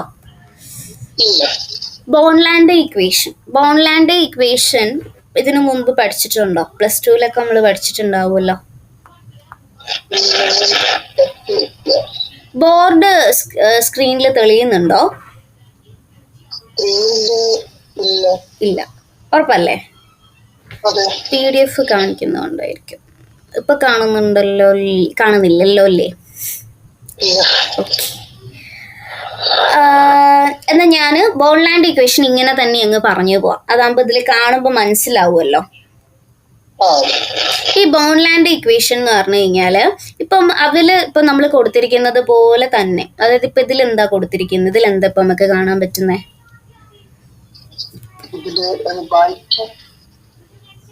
ബോൺലാൻഡ് ഇക്വേഷൻ പ്രപ്പോസ് ചെയ്തത് മാക്സ് ബോണും ആൽഫ്രഡ് ലാൻഡെന്നും പറഞ്ഞ 2 സയന്റിസ്റ്റുമാരാണ്. അപ്പൊ അവരുടെ ആ പേരിൽ നിന്നാണ് ഇപ്പം ബോൺലാൻഡ്, ആ ഒരു ലാൻഡും മാക്സ് ബോൺ. അപ്പോൾ ആ ഒരു ബോൺലാൻഡ് ഇക്വേഷൻ എന്നുള്ള ഒരു പേര് വന്നത് 1918 ഈ ഒരു ഇക്വേഷൻ കണ്ടുപിടിച്ചിട്ടുള്ളത്.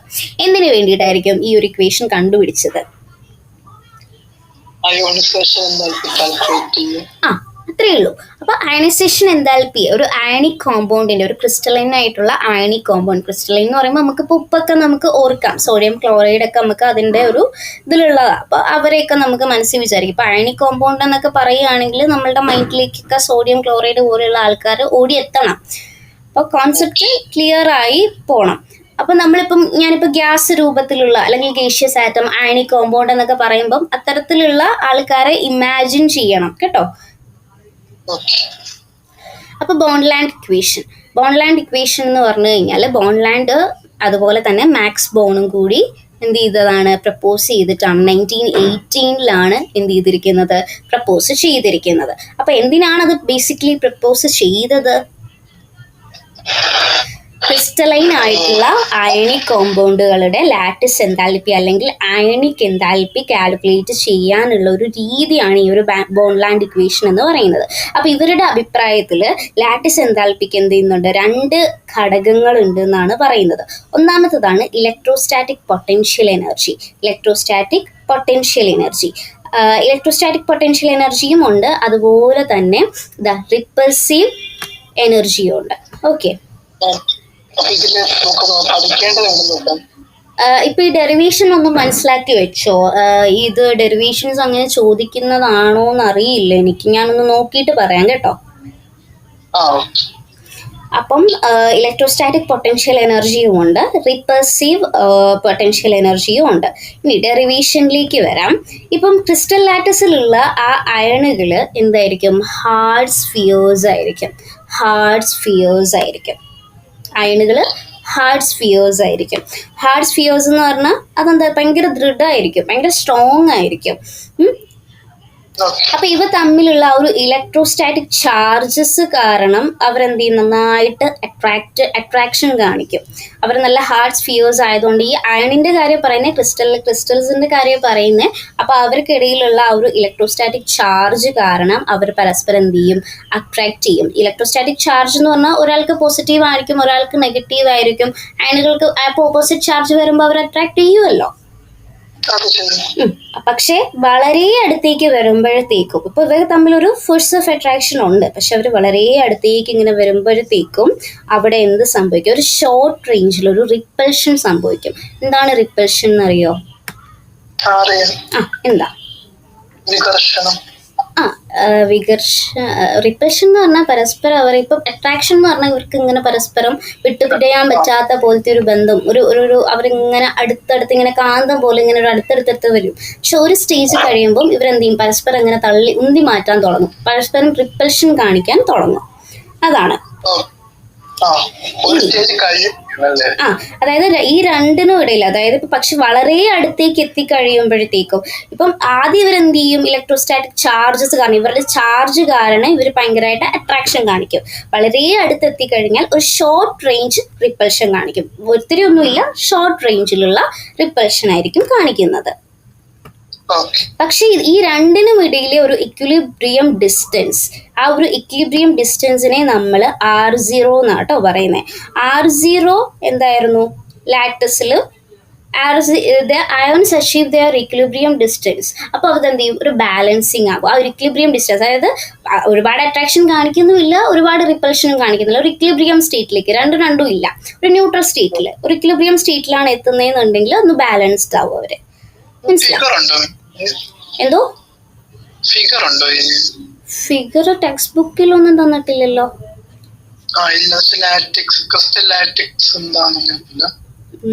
ഫിഗേഴ്സ് ഞാനൊന്ന് നോക്കട്ടെ, അടുത്ത ക്ലാസ്സിലേക്ക് നോക്കിയിട്ട് ഉണ്ടെങ്കിൽ ഞാൻ അത് വെച്ച് എക്സ്പ്ലെയിൻ ചെയ്ത് തരാവേ. അപ്പൊ ഇലക്ട്രോസ്റ്റാറ്റിക് ഫോഴ്സ് എന്ന് പറയും, ഇലക്ട്രോസ്റ്റാറ്റിക് പൊട്ടൻഷ്യലിലേക്ക് വരാം. ഇത്രയും കാര്യം ക്ലിയർ ആയോ? ഇലക്ട്രോസ്റ്റാറ്റിക് പൊട്ടൻഷ്യലിലേക്ക് വരുമ്പോൾ 2 അയൺസ് ഉണ്ടെന്ന് ഞാൻ പറഞ്ഞില്ലേ, പോസിറ്റീവ് അയണും കാണും, നെഗറ്റീവ് അയണും കാണും. അപ്പോൾ അവർ തമ്മിലുള്ള ഒരു ഇലക്ട്രോസ്റ്റാറ്റിക് പൊട്ടൻഷ്യൽ എനർജി ഉണ്ട്. അതാണ് ഈ തന്നിരിക്കുന്ന ഇക്വേഷൻ. ഇതിൽ ഓരോ ടേംസും ഇവിടെ തന്നെ അവർ തന്നിട്ടുണ്ട്. ഇസഡ് എന്ന് പറഞ്ഞാൽ ആരാ, മാഗ്നിറ്റ്യൂഡ്, അതായത് ചാർജ് നമ്പർ ഓഫ് അയണിന്റെ ചാർജ് നമ്പർ ആണ്. പിന്നെ ഇ എന്ന് പറഞ്ഞാൽ ഇലക്ട്രോണിക് ചാർജ് ആണ്. ഇലക്ട്രോണിക് ചാർജ് ഈ ഒരു നമ്പർ നമുക്ക് പ്രോബ്ലം ഒക്കെ ചെയ്യാൻ വേണ്ടിയിട്ട് പഠിക്കണം. ഇത് കോൺസ്റ്റന്റ് ആയിട്ടുള്ള ഒരു വാല്യൂ ആണ്, 1.6022 × 10⁻⁻19 കൂളം. അത് പഠിക്കണം. അത് എന്താണ്, ഇലക്ട്രോണിക് ചാർജ് ആണ്, ഒരു ഇലക്ട്രോണിന്റെ ചാർജ് ആണ്. പിന്നെ E0 permittivity of free space, അതായത് ഒരു ഫ്രീ സ്പേസിലുള്ള ആ ഒരു വാല്യൂ ഉണ്ടെങ്കിൽ അതാണ് ഈ ബ്രാക്കറ്റിൽ തന്നിരിക്കുന്ന 4πE0. ആ വാല്യൂ പഠിക്കണം. 1.112 × 10⁻⁻10 കൂളം സ്ക്വയർ പെർ ജൂൾ. അത് പഠിക്കണം. പിന്നെ 6 ഞാൻ ഓൾറെഡി പറഞ്ഞു, എന്താ അത്, അയണുകൾ തമ്മിലുള്ള ഡിസ്റ്റൻസ്. ക്ലിയർ അല്ലേ? അപ്പോൾ ഇതാണ് ഇവിടുത്തെ ഇലക്ട്രോൺ പെയർ. ആ ഇലക്ട്രോസ്റ്റാറ്റിക് പൊട്ടൻഷ്യലിലുള്ള ആ ഒരു 2 അയൺസ് തമ്മിലുള്ള ആ ഒരു ഇലക്ട്രോസ്റ്റാറ്റിക് പൊട്ടൻഷ്യൽ എനർജിയുടെ ഇക്വേഷൻ ആണ് ഇവിടെ തന്നിരിക്കുന്നത്. ഇനി ഈ ക്രിസ്റ്റൽ ലാറ്റിസിൽ ആയിരക്കണക്കിന് അയൺസ് ഉണ്ട്. ആയിരക്കണക്കിന് അയൺസ് എന്ന് പറഞ്ഞാൽ ഇഷ്ടംപോലെ അയൺസ് ഉണ്ട്. അപ്പോൾ അവർക്കൊന്നും നമുക്ക് ഒരു സ്പെസിഫൈ ചെയ്ത് ഇന്നതായിരിക്കും എന്നൊന്നും പറയാൻ പറ്റില്ല. അതുകൊണ്ട് തന്നെയാണ് അവിടെ ഒരു കോൺസ്റ്റന്റ് വരുന്നുണ്ട്. ആ കോൺസ്റ്റന്റിന്റെ പേരാണ് മെഡ്ലെങ് കോൺസ്റ്റന്റ്. അതാണ് ഈ ക്യാപിറ്റൽ എം. അതായത് നമ്മളുടെ ക്രിസ്റ്റൽ ലാറ്റിസിൽ ആയിരക്കണക്കിന് അയൺസ് ഉണ്ട്. അപ്പം അതുകൊണ്ട് ഒരു മെഡ്ലെങ് കോൺസ്റ്റന്റ് ഉപയോഗിച്ചാണ് ജോമെട്രി ഫാക്ടർ കൺസിഡർ ചെയ്യുന്നത്. അങ്ങനെ വരുന്ന ഒരു കോൺസ്റ്റന്റ് ആണ് അത്. മനസ്സിലായോ? അതാണ് Madelung constant. Madelung constant relating to the geometry of the crystal. ഇത്രയും കാര്യം പഠിക്കാൻ എന്തെങ്കിലും ബുദ്ധിമുട്ടുണ്ടോ? പ്രോബ്ലംസ് ചോദിച്ചാൽ നമുക്ക് എഴുതാൻ പറ്റണം. ടേംസ് അറിഞ്ഞിരിക്കണം. ടേംസ് എന്താണെന്ന് ചോദിച്ചാലോ ചിലപ്പോ അങ്ങനെ ബേസിക്കലി ചോദിക്കല് കാണാറുണ്ട്. ചിലപ്പോൾ ഇക്വേഷൻസ് എഴുതാൻ പറയുന്നതിനോടൊപ്പം ടേംസും കൂടെ എക്സ്പ്ലെയിൻ ചെയ്യാൻ ചോദിച്ചാലോ. പിന്നെ അതാണ്. അപ്പം നമ്മൾ ഫസ്റ്റ് പഠിച്ചു ഇലക്ട്രോസ്റ്റാറ്റിക് പൊട്ടൻഷ്യൽ നമ്മൾ പഠിച്ചു. എന്തെങ്കിലും ബുദ്ധിമുട്ടുണ്ടോ? ഇക്വേഷൻ ഇപ്പൊ കാണാതെ ചോദിച്ചാ പറയോ? എന്നാ പറഞ്ഞേ നോക്കട്ടെ. എന്താണ് ഇലക്ട്രോസ്റ്റാറ്റിക് പൊട്ടൻഷ്യൽ എനർജിയുടെ ഇക്വേഷൻ?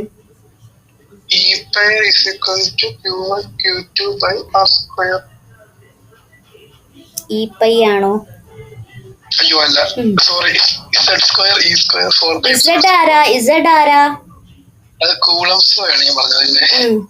ഇസഡ് ആരാ? ചാർജ് മാഗ്നിറ്റ്യൂഡിന്റെ കുളംസ് ലോയും പറഞ്ഞില്ല. കുളംസ് ലോയുടെ ഇക്വേഷൻ എന്താ? Q1 Q2 ഓക്കെ, എന്താണ് ഇസഡ് സ്ക്വയർ? ഒരു അയോണിന്റെ charge charge number of ion. ഈ ടേംസ് ഒക്കെ എവിടെന്നെങ്കിലും ഞാൻ പഠിപ്പിക്കുന്ന സമയത്ത് ലെക്ചർ നോട്ട്സ് എഴുതി വെക്കണം കേട്ടോ. ലെക്ചർ നോട്ട്സ് കയ്യിൽ കരുതണം.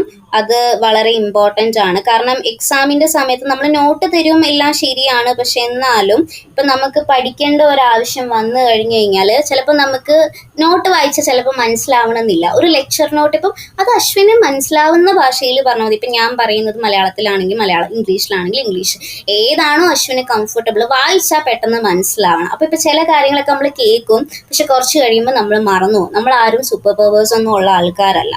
ഓഫ് കോഴ്സ് നമുക്ക് കേൾക്കുമ്പോൾ മനസ്സിലാവും, പക്ഷെ കുറച്ച് കഴിയുമ്പോൾ നമുക്കത് മറന്നു. പിന്നെ എക്സാമിൻ്റെയൊക്കെ സമയത്തായിരിക്കും നമ്മൾ ചിലപ്പോൾ ഇതൊക്കെ പൊടി തട്ടി എടുക്കാൻ നോക്കുന്നത്, ഒന്ന് വായിച്ചൊക്കെ നോക്കുന്നത് എക്സാം ഒക്കെ ആകുമ്പോഴായിരിക്കും. അപ്പോൾ ആ സമയത്ത് ചിലപ്പോൾ നമുക്കൊന്നും ഓർമ്മ ഉണ്ടാവണമെന്നില്ല. അപ്പോൾ ഈ പഠിപ്പിക്കുന്ന സമയത്ത് ഈ പഠിച്ചു പോകുന്ന കൂട്ടത്തിൽ ഒരു ലെക്ചർ നോട്ട്സ് ഒക്കെ ഒന്ന് കയ്യിൽ കരുതി വെക്കുകയാണെങ്കിൽ അത് എക്സാം സമയത്ത് അതിലൊന്ന് നോക്കിയാൽ മനസ്സിലാവത്തില്ലേ? അപ്പം ഇനി മുതൽ അങ്ങനെയൊക്കെ നോക്കണം.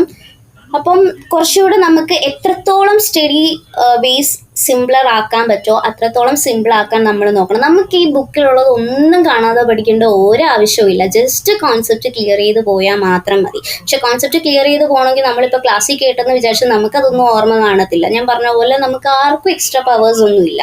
നമ്മളാരും സൂപ്പർ പവേഴ്സ് ആയിട്ടുള്ള ആൾക്കാരൊന്നും അല്ല. ഓഫ് കോഴ്സ് കേൾക്കുമ്പോൾ നമുക്ക് മനസ്സിലാവും, പക്ഷെ ഇത് കഴിഞ്ഞ് കഴിഞ്ഞാൽ ചിലപ്പോൾ അശ്വിൻ ഇപ്പം നോക്കിയാൽ മതി, ഇതിപ്പോൾ ഞാൻ പറഞ്ഞു തരുമ്പോൾ മനസ്സിലാവും, കുറച്ച് കഴിഞ്ഞാൽ അതെന്താണെന്ന് ചോദിച്ചാൽ മറന്നു പോകും. അതങ്ങനെയാണ്. കെമിസ്ട്രി കൂടുതലും തിയററ്റിക്കൽ ഓറിയൻറ്റഡ് ആയിട്ടുള്ള ഒരു സബ്ജക്റ്റാണ്. അപ്പോൾ നമുക്ക് എല്ലാം ഒന്നും തലയിലേക്ക് കയറത്തില്ല. നമ്മളത് സ്റ്റോറി ഇടയ്ക്കിടയ്ക്ക് ഒന്ന് റീകോൾ ചെയ്ത് കൊടുക്കണം. നമ്മളുടെ ബ്രെയിനിന് അത്രയേ ഉള്ളതേ ഉള്ളൂ. നമുക്ക് കേൾക്കുന്നതെല്ലാം ബ്രെയിനിന് അങ്ങനെ എടുക്കാൻ പറ്റില്ല, സ്റ്റോർ ചെയ്ത് വെക്കാൻ പറ്റില്ല. അപ്പോൾ നമ്മൾ ഇടയ്ക്കിടയ്ക്ക് റീകോൾ ചെയ്ത് കൊടുത്താലേ ബ്രെയിൻ അത് ഓർത്തിരിക്കാൻ പറ്റത്തുള്ളൂ. അപ്പം ഒരു ലെക്ചർ നോട്ട്സ് കരുതി വെക്കണം കേട്ടോ. ഞാൻ ഈ പറയുന്ന കാര്യങ്ങളൊക്കെ ഒന്ന് ചിലപ്പോൾ ടെക്സ്റ്റ് ബുക്കിലോ ചിലപ്പോൾ ഞാൻ തരുന്ന നോട്ട്സിലോ ഒന്നും കാണാത്ത പല കാര്യങ്ങളും ചിലപ്പോൾ ഞാൻ പറയുന്നുണ്ടാവും. അപ്പം അതൊക്കെ ഒന്ന് നോട്ട് ചെയ്ത് പോവുക. അപ്പോൾ ഇലക്ട്രോസ്റ്റാറ്റിക് പൊട്ടൻഷ്യൽ പറഞ്ഞു. അതുപോലെ തന്നെ ഈ പെയർ ഇനി ഒന്ന് പറഞ്ഞ ഇക്വേഷൻ ഒന്ന് പറഞ്ഞേ.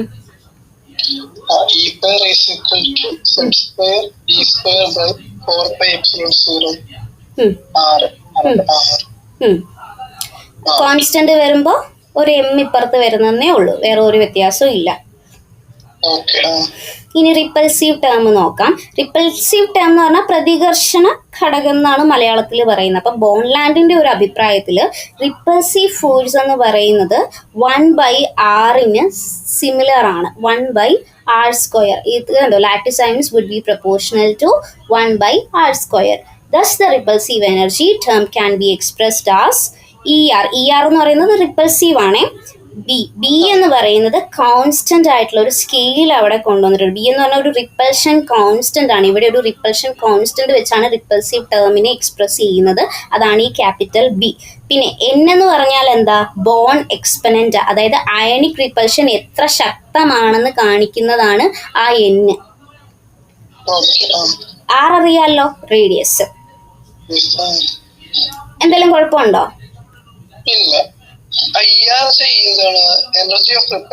അതെ. ഇനി ടോട്ടൽ പൊട്ടൻഷ്യൽ എനർജി ആണ് ഇവിടെ കാണിക്കുന്നത്. രണ്ട് ഇക്വേഷനും ജസ്റ്റ് ആഡ് ചെയ്യുന്നേ ഉള്ളൂ.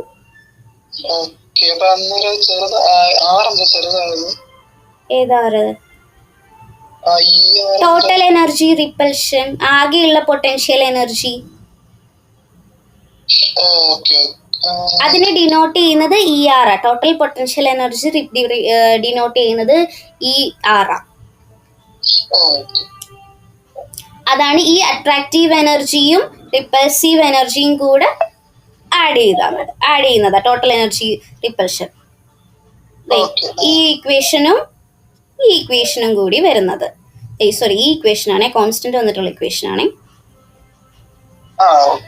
ഇനി എന്താ ചെയ്യുന്നതെന്ന് വെച്ചാൽ ഇവിടെ ഒരു ഇക്വിലിബ്രിയം കണ്ടീഷൻ വരും. അതായത് ഇക്വിലിബ്രിയം ഡിസ്റ്റൻസ് ആണ് ഇവിടെ R0 ഇപ്പം ഇവിടെ ഒരു R0 നമ്മൾ പറഞ്ഞില്ലേ ഇക്വിലിബ്രിയം ഡിസ്റ്റൻസ് ആണ് എന്ന്. അപ്പോൾ ആ ഇക്വിലിബ്രിയം ഡിസ്റ്റൻസ് R0 നമുക്ക് കണ്ടുപിടിക്കണമെന്നുണ്ടെങ്കിൽ എനർജീനെ R അനുസരിച്ച് ഡിഫറൻഷിയേറ്റ് ചെയ്യണം. ഡിഫറൻഷിയേഷൻ നമ്മൾ പഠിച്ചിട്ടില്ലേ? ആ, അപ്പൊ R അനുസരിച്ച് ഡിഫറൻഷിയേറ്റ് ചെയ്ത് അപ്പോഴാണ് ഈ DE/dr എന്ന് വരുന്നത്. നമ്മൾ ഡിഫറൻഷിയേറ്റ് ചെയ്ത് എഴുതുമ്പോൾ ഉള്ള ആൻസർ ആണ് അത്. ഡിഫറൻഷിയേറ്റ് ചെയ്യുന്നത് ഇങ്ങനെയല്ലേ, ആറിനെ നമ്മൾ ഡിഫറൻഷിയേറ്റ് ചെയ്തതാണ് DE/dr ഇസ് ഈക്വൽ ടു എന്ത് ചെയ്തു, ഇക്വേഷൻ എഴുതി. എന്തെങ്കിലും ഡൗട്ട് ഉണ്ടോ?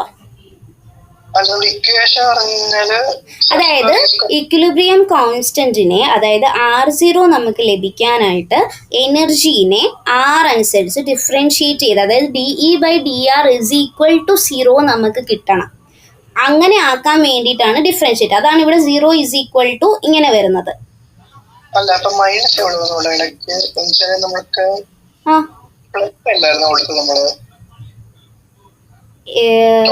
ഡിഫറൻഷിയേറ്റ് ചെയ്ത് വരുമ്പോ അങ്ങനെ വരുന്നതാ.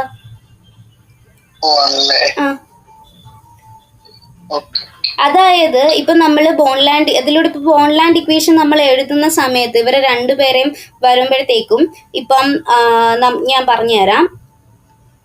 ഇവിടെ 1 - 1/n എന്ന് വരും. ആ 1 ആണ് ഇങ്ങോട്ട് വരുന്നത്. ഇപ്പൊ നമുക്ക് അവിടെ R0, ഇപ്പൊ ഞാൻ അങ്ങനെ പറഞ്ഞാൽ മനസ്സിലാകത്തില്ലായിരിക്കും, ഞാൻ പറഞ്ഞുതരാം, ഒരു സെക്കൻഡേ.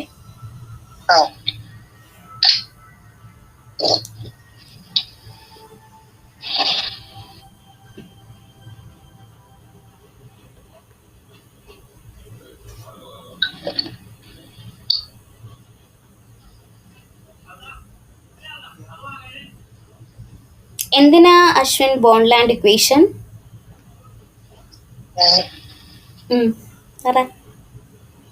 ക്വസ്റ്റ്യൻ ചോദിച്ചതാ.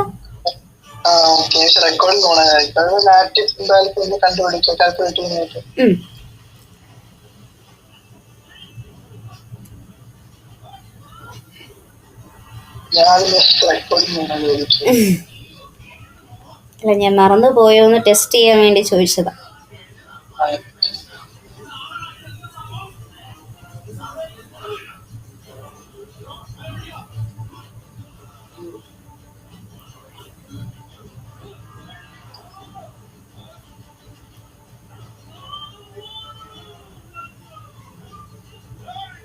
ആക്ച്വലി അവിടെ അത് ഡിഫറൻഷിയേറ്റ് ചെയ്ത് വരുമ്പോഴാണ് അങ്ങനത്തെ ആൻസർ കിട്ടുന്നത്. ഇപ്പോൾ ബോൺലാൻഡിൻ്റെ നമ്മളിപ്പം പണ്ട് ഡിഫറൻസിയേഷനൊക്കെ പഠിക്കുമ്പോൾ നമ്മളിങ്ങനെ പ്ലസ് സൈൻ മൈനസ് സൈൻ ആവുന്നത് അങ്ങനെ പഠിച്ചിട്ടില്ലേ?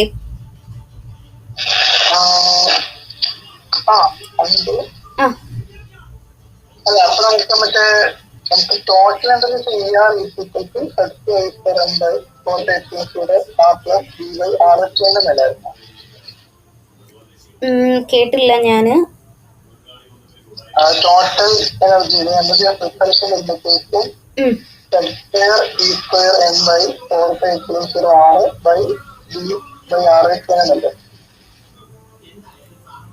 അതായത് ഈ ഇക്വേഷൻ അല്ലേന്നാണോ ചോദിക്കുന്നേ? അത് ഡിഫറൻഷിയേറ്റ് ചെയ്ത് കഴിയുമ്പോഴാണ് മാറുന്നത്. പിന്നെ ഈ ഇതൊക്കെ എവിടെ നിന്ന് വന്നു? ഈ NB ഒക്കെ എന്താ?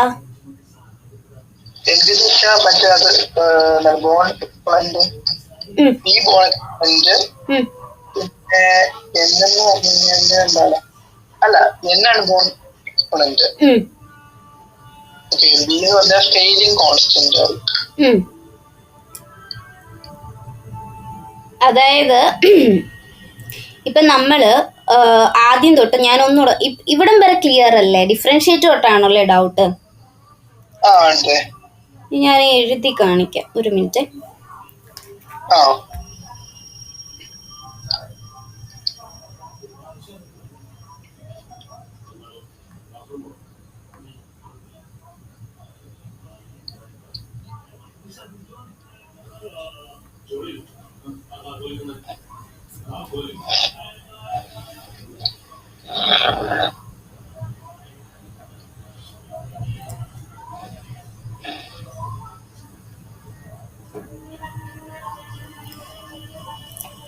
ഇപ്പൊ ക്രിസ്റ്റൽ സ്റ്റേബിൾ ആകാൻ വേണ്ടിയിട്ട് ഇപ്പൊ R0യുടെ കാര്യം ഞാൻ പറഞ്ഞില്ലായിരുന്നോ?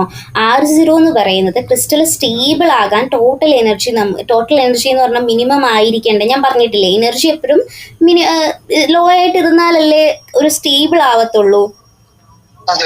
അപ്പോൾ അതിനാണ് ആ ഒരു കണ്ടീഷനാണ് DE/DR0 ആക്കണം നമുക്ക്. അതിന് ക്രിസ്റ്റൽ സ്റ്റേബിൾ ആകാൻ ടോട്ടൽ എനർജി എന്ത് ചെയ്യണം? മിനിമം ആയിരിക്കണം. അതിനുള്ള കണ്ടീഷനാണ് DE/DR0. അപ്പൊ അങ്ങനെ ഡിഫറൻഷിയേറ്റ് ആണ് ഇവിടെ ചെയ്തിരിക്കുന്നത്. അപ്പൊ എങ്ങനെ വരുന്ന വെച്ചാൽ ഇപ്പം Z² E² M divided by 4πε0 R² minus NB/Rn+1 = 0 എന്ന് വരും ഇവിടെ. ഇതിങ്ങനെ എഴുതാൻ പറ്റില്ല, ഇവിടെ ഇങ്ങനെ എഴുതി കാണിക്കാൻ പറ്റുന്നില്ല. അങ്ങനെ 0 എന്ന് വരും. മനസ്സിലായോ? അപ്പം അവിടെ നിന്നാണ് നമുക്ക് ആരെ കണ്ടുപിടിക്കണം. ആ സ്റ്റെപ്പ് അത് ഇവിടെ കാണിച്ചിരിക്കുന്നത്. അവിടുന്ന് അത് പിന്നെ ഇപ്പൊ നമ്മൾ അതൊരു ബ്രാക്കറ്റിലേക്ക് നമ്മൾ ഈ 1/n അത് ഇപ്പൊ ഈ n+1 എന്നുള്ളതില്ലേ, അത് പുറത്തേക്ക് വരിക. നമ്മളെപ്പോഴും അങ്ങനെയല്ലേ എഴുതുന്നത്. n+1 പുറത്തേക്ക് വരുമ്പോൾ 1/n-1 എന്ന് വരും. അതാണ് ഇവിടെ എഴുതിയിരിക്കുന്നത്. മനസ്സിലായോ? ആ, ഡിഫറൻഷിയേറ്റ് ചെയ്യല്ലേ. എന്നിട്ട് നമുക്ക് ആരെയാ കണ്ടുപിടിക്കണ്ടേ? അൺനോൺ കോൺസ്റ്റന്റ് ബീനെ അല്ലേ? ആ അൺനോൺ കോൺസ്റ്റന്റ് ബിയിലേക്ക് വരുമ്പോൾ ഇക്വേഷനാണ് നമ്മളിപ്പോ ഇവിടെ കാണുന്നത്. അല്ല, അപ്പൊ നമുക്ക് ഡയറക്റ്റ് ആയിട്ട് മറ്റേ 0 ഇക്വേഷൻ നേരിട്ട് അങ്ങനെയും പോവാം. ഇതിപ്പോ ഇവർ എക്സ്ട്രാ ഇതിങ്ങനെ വന്നത് കാണിച്ചു എന്നേ ഉള്ളൂ.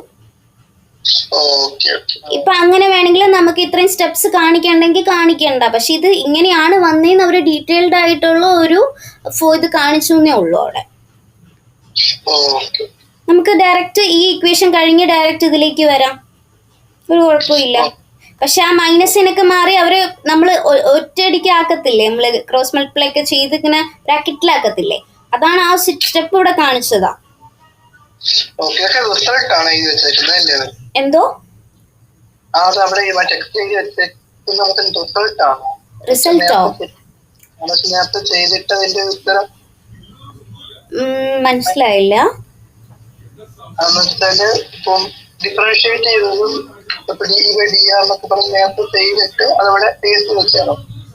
അതവിടെ എഴുതി വെച്ചെന്ന് വെച്ചാല്, അതായത് ഞാൻ പറഞ്ഞില്ലേ ഡിഫറൻഷിയേറ്റ് ചെയ്തു, 0 ആക്കണം. അപ്പം ഈസ് ഈക്വൽ ടു 0 ഇവിടെ ഈസ് ഈക്വൽ ടു 0. ഈ സ്റ്റെപ്പാണ് അവർ കാണിക്കുന്നത്. ഇപ്പൊ ഞാൻ ഇങ്ങനെ പഠിപ്പിക്കാം. നമുക്ക് ഇത് ഒന്നുകൂടെ ഞാൻ പറഞ്ഞുതരാം. ഇപ്പൊ നമുക്ക് ക്രിസ്റ്റൽ സ്റ്റേബിൾ ആകാൻ ടോട്ടൽ എനർജി മിനിമം ആയിരിക്കണം. അപ്പൊ അതിനുള്ള കണ്ടീഷനാണ് DE/DR0 ആകണം. അപ്പൊ അവരെ നമ്മൾ എന്ത് ചെയ്തു? അങ്ങനെ ഡിഫറൻഷിയേറ്റ് ചെയ്തു, ഈസ് ഈക്വൽ ടു 0. ഈ ഇക്വേഷൻ നമ്മൾ ഡിഫറൻഷിയേറ്റ് ചെയ്ത് ഈസ് ഈക്വൽ ടു 0 ആക്കി. അതിൽ നിന്നാണ് ഈ ഇക്വേഷൻ വന്നത്. ഇവിടം വരെ കിട്ടിയോ? ഓക്കെ ആണോ? ഇനി ഇതെന്ത് ചെയ്യണം എന്ന് വെച്ചാൽ സബ്സ്റ്റിറ്റ്യൂട്ട് ചെയ്യണം. ഇനി ഇത് എനർജിയിലേക്ക് എന്ത് ചെയ്യണം? തിരിച്ച് സബ്സ്റ്റിറ്റ്യൂട്ട് ചെയ്യണം. അപ്പൊ അങ്ങനെ വരുമ്പോഴാണ് ബി എന്താകും? ബി എന്തായിട്ട് മാറും? ER ആയിട്ട് മാറും. ER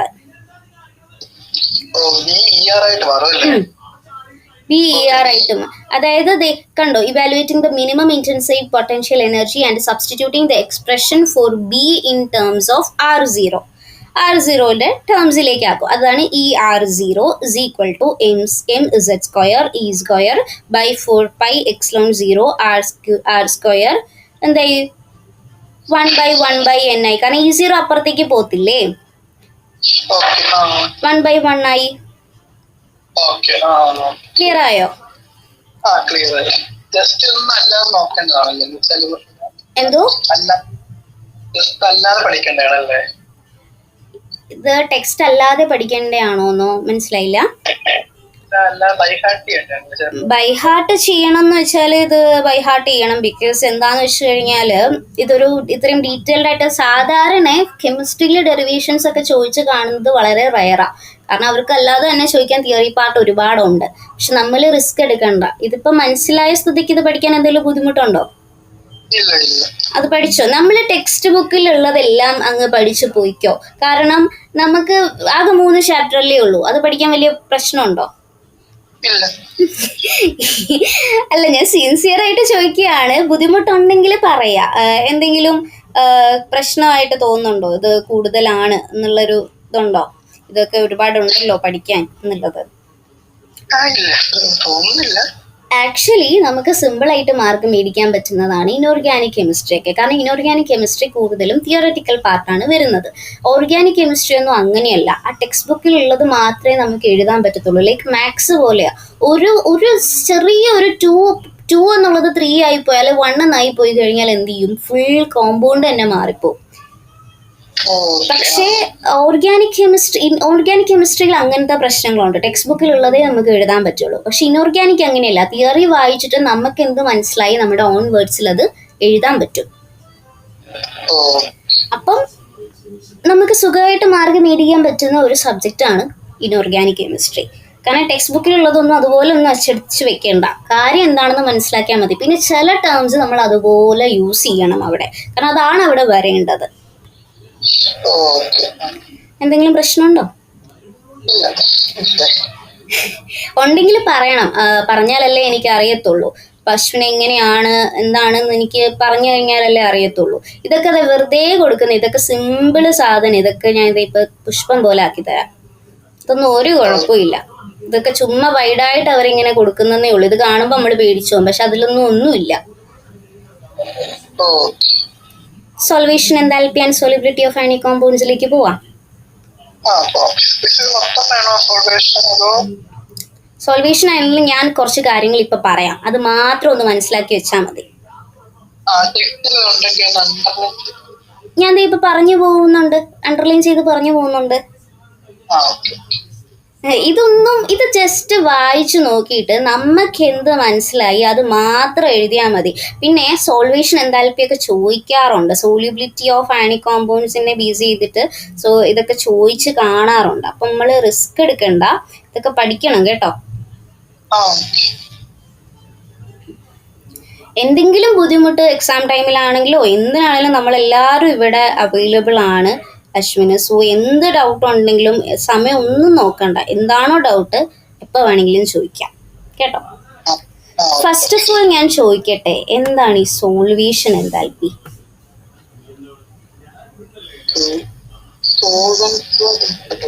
അതായത് സോൾവെന്റ് മോളിക്യൂൾസ് ഇല്ലേ? സോൾവെന്റ് എന്താ?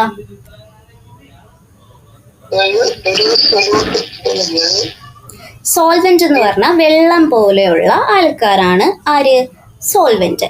ഇപ്പൊ ഞാൻ ഒരു കപ്പ് ഗ്ലാസ് എടുക്കുകയാണ്, ഒരു കപ്പ് എടുക്കുകയാണ്, ഒരു ഗ്ലാസ് വാട്ടർ എന്തെങ്കിലും. ഞാൻ ഇപ്പൊ ഒരു കപ്പ് എടുത്തെന്ന് വിചാരിച്ചോ. ഇതിലേക്ക് ഞാൻ കുറച്ച് വെള്ളം ഒഴിച്ചു. വെള്ളത്തിലേക്ക് ഞാൻ എന്ത് ചെയ്തു? കുറച്ച് ഉപ്പ് എടുത്തിട്ടു, സോഡിയം ക്ലോറൈഡ് എടുത്തിട്ടു. എന്റെ സൊല്യൂട്ട് ആരാ? എന്റെ സോൾവെന്റ് ആരാ?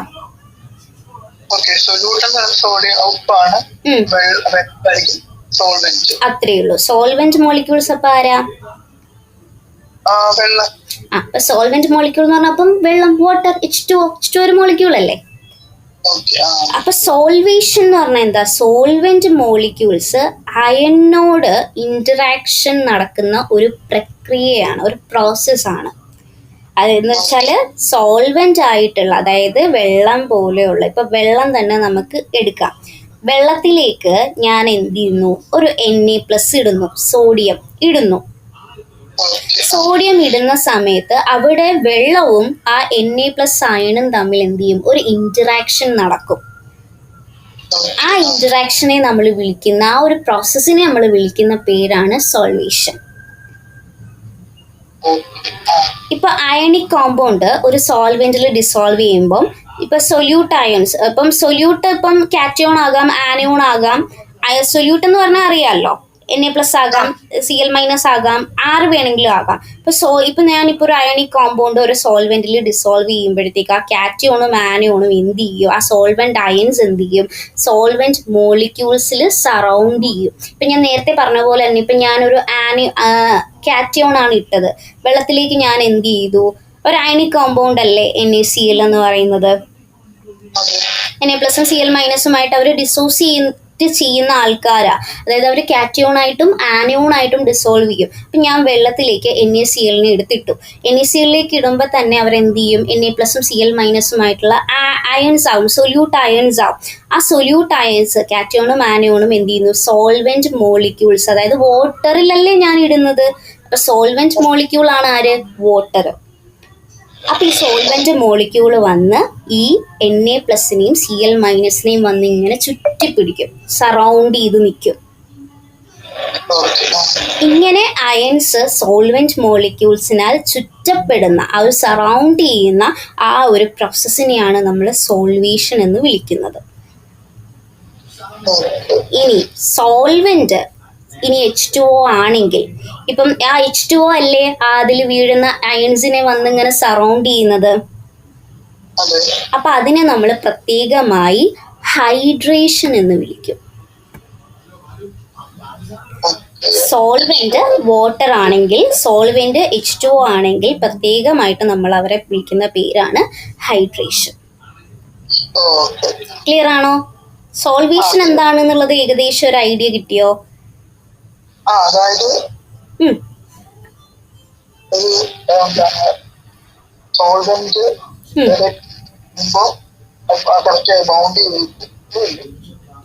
അശ്വൻ പറയുന്നത് എനിക്ക് ബ്രേക്ക് ആയിട്ടാ കേൾക്കുന്നേ. എന്നാലും പറഞ്ഞോ. എനിക്ക് അങ്ങനെ കൃത്യമായിട്ട് കേൾക്കുന്നില്ല. ഓക്കെ. ഒരു സോൾവെന്റ് അതിനകത്തുള്ള മോളിക്യൂൾസിനെ അത്രേ ഉള്ളൂ. അതായത് സോൾവെന്റ് ഇപ്പം വെള്ളമാണെങ്കിലാണ് നമ്മൾ ആ ഒരു പ്രോസസ്സിനെ ഹൈഡ്രേഷൻ എന്ന് വിളിക്കുന്നത്. ഇപ്പൊ സോൾവെന്റ് എന്ന് പറയുന്നത് എന്തും ആകാം. ഇപ്പം വെള്ളം തന്നെ ആവണമെന്ന് നിർബന്ധമില്ലല്ലോ, വേറെ എന്താണെങ്കിലും ആകാം. അപ്പം മെയിൻലി ഇത്രയും ആലോചിക്കുക, ഒരു സോൾവെന്റ് മോളിക്യൂൾസിന് അയണിനോട് ഇന്ററാക്ട് ചെയ്യുന്ന ഒരു പ്രോസസ്സാണ് എന്ത്, സോൾവേഷൻ. ഇപ്പൊ അയണിക് കോമ്പൗണ്ട് ഒരു സോൾവെന്റിൽ നമ്മൾ ഡിസോൾവ് ചെയ്യുമ്പോഴത്തേക്കും ആ ഒരു അയൺ എന്താ, കാറ്റോണും ആനോണുമായിട്ട് വരും. ഇപ്പൊ എന്തായാലും നമ്മൾ ഇപ്പൊ വെള്ളത്തിലേക്ക് ഇപ്പം അയൺസിനെ ഒരു അയണിക് കോമ്പൗണ്ടിനെ ഇടുമ്പോൾ അവർ സെപ്പറേറ്റ് ആകുമല്ലോ, കാറ്റോണും ആനോണും ആയിട്ട് മാറും. അങ്ങനെ മാറുന്ന സമയത്ത് ഈ സോൾവെന്റ് മോളിക്യൂൾസ് എന്ത് ചെയ്യും, അവരെ വന്ന് ഇങ്ങനെ സറൗണ്ട് ചെയ്യും, ബൗണ്ട് ചെയ്യും.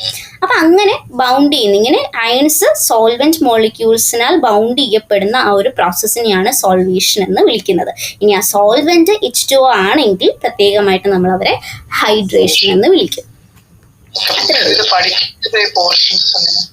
ഞാൻ നോട്ട് തന്നിട്ടില്ലേ? നോട്ട് തന്നിട്ട് ഇതൊന്ന് വായിച്ചു നോക്കി എക്സാമിന് പോയിക്കോ. കറക്റ്റ് ടെക്സ്റ്റ് ബുക്കിലുള്ളത് ഞാൻ ഈ പറഞ്ഞു തരുന്ന കാര്യങ്ങളൊക്കെ ഒന്ന് നോട്ട് ചെയ്ത് പോയാൽ മതി. ഇതൊക്കെ എഴുതാലോ. Solvation describes the interaction of solvent with ions in a solute. The ions interact with the solvent molecules via bond formation, hydrogen bonding and van der Waals forces. അതൊക്കെ ജസ്റ്റ് ചുമ്മാ ഒന്ന് മെൻഷൻ ചെയ്ത് പോയിക്കോ, വലിയ കാര്യമൊന്നുമില്ല, എന്നാലും വെറുതെ പറഞ്ഞു പോയിക്കോ. The solvation of a solute by water is called hydration. ഇതൊക്കെ നമ്മളുടെ ഓൺ വേർഡ്സിൽ എഴുതിയാൽ മതി, നമുക്ക് കോൺസെപ്റ്റ് ക്ലിയർ ആയാൽ മതി. ഇനി സോൾവേഷൻ എങ്ങനെയാ നടക്കുന്നതെന്ന് ഞാൻ പറഞ്ഞുതരാം. ഇപ്പൊ നമ്മൾ അയണിക് കോമ്പൗണ്ട്, ഒരു അയണിക് കോമ്പൗണ്ടിനെ നമ്മൾ വെള്ളത്തിലേക്ക് ഇടുവാണല്ലോ, അപ്പൊ അവർ എന്ത് ചെയ്യും, ഡിസോൾവ് ചെയ്യും. നമ്മൾ സോൾവേഷൻ എന്താണെന്ന് പറഞ്ഞു, ഇനി ഇത് എങ്ങനെ ഈ സോൾവേഷൻ നടക്കുന്നതെന്നാണ് ഞാൻ പറയുന്നത്.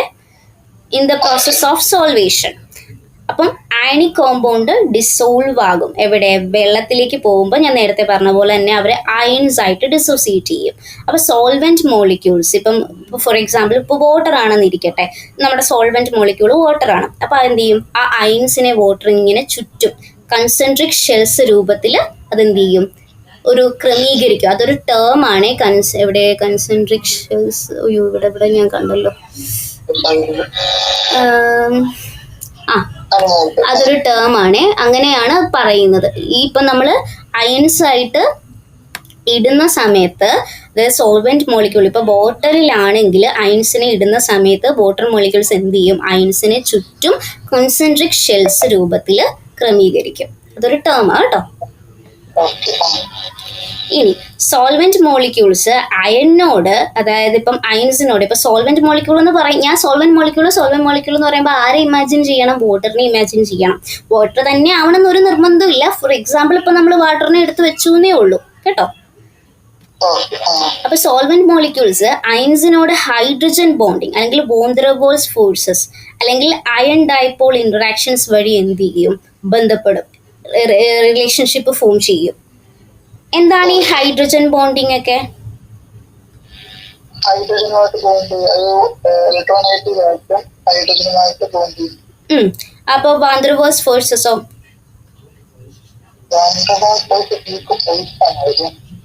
എന്തോ വാൻ ഡെർ വാൾസ്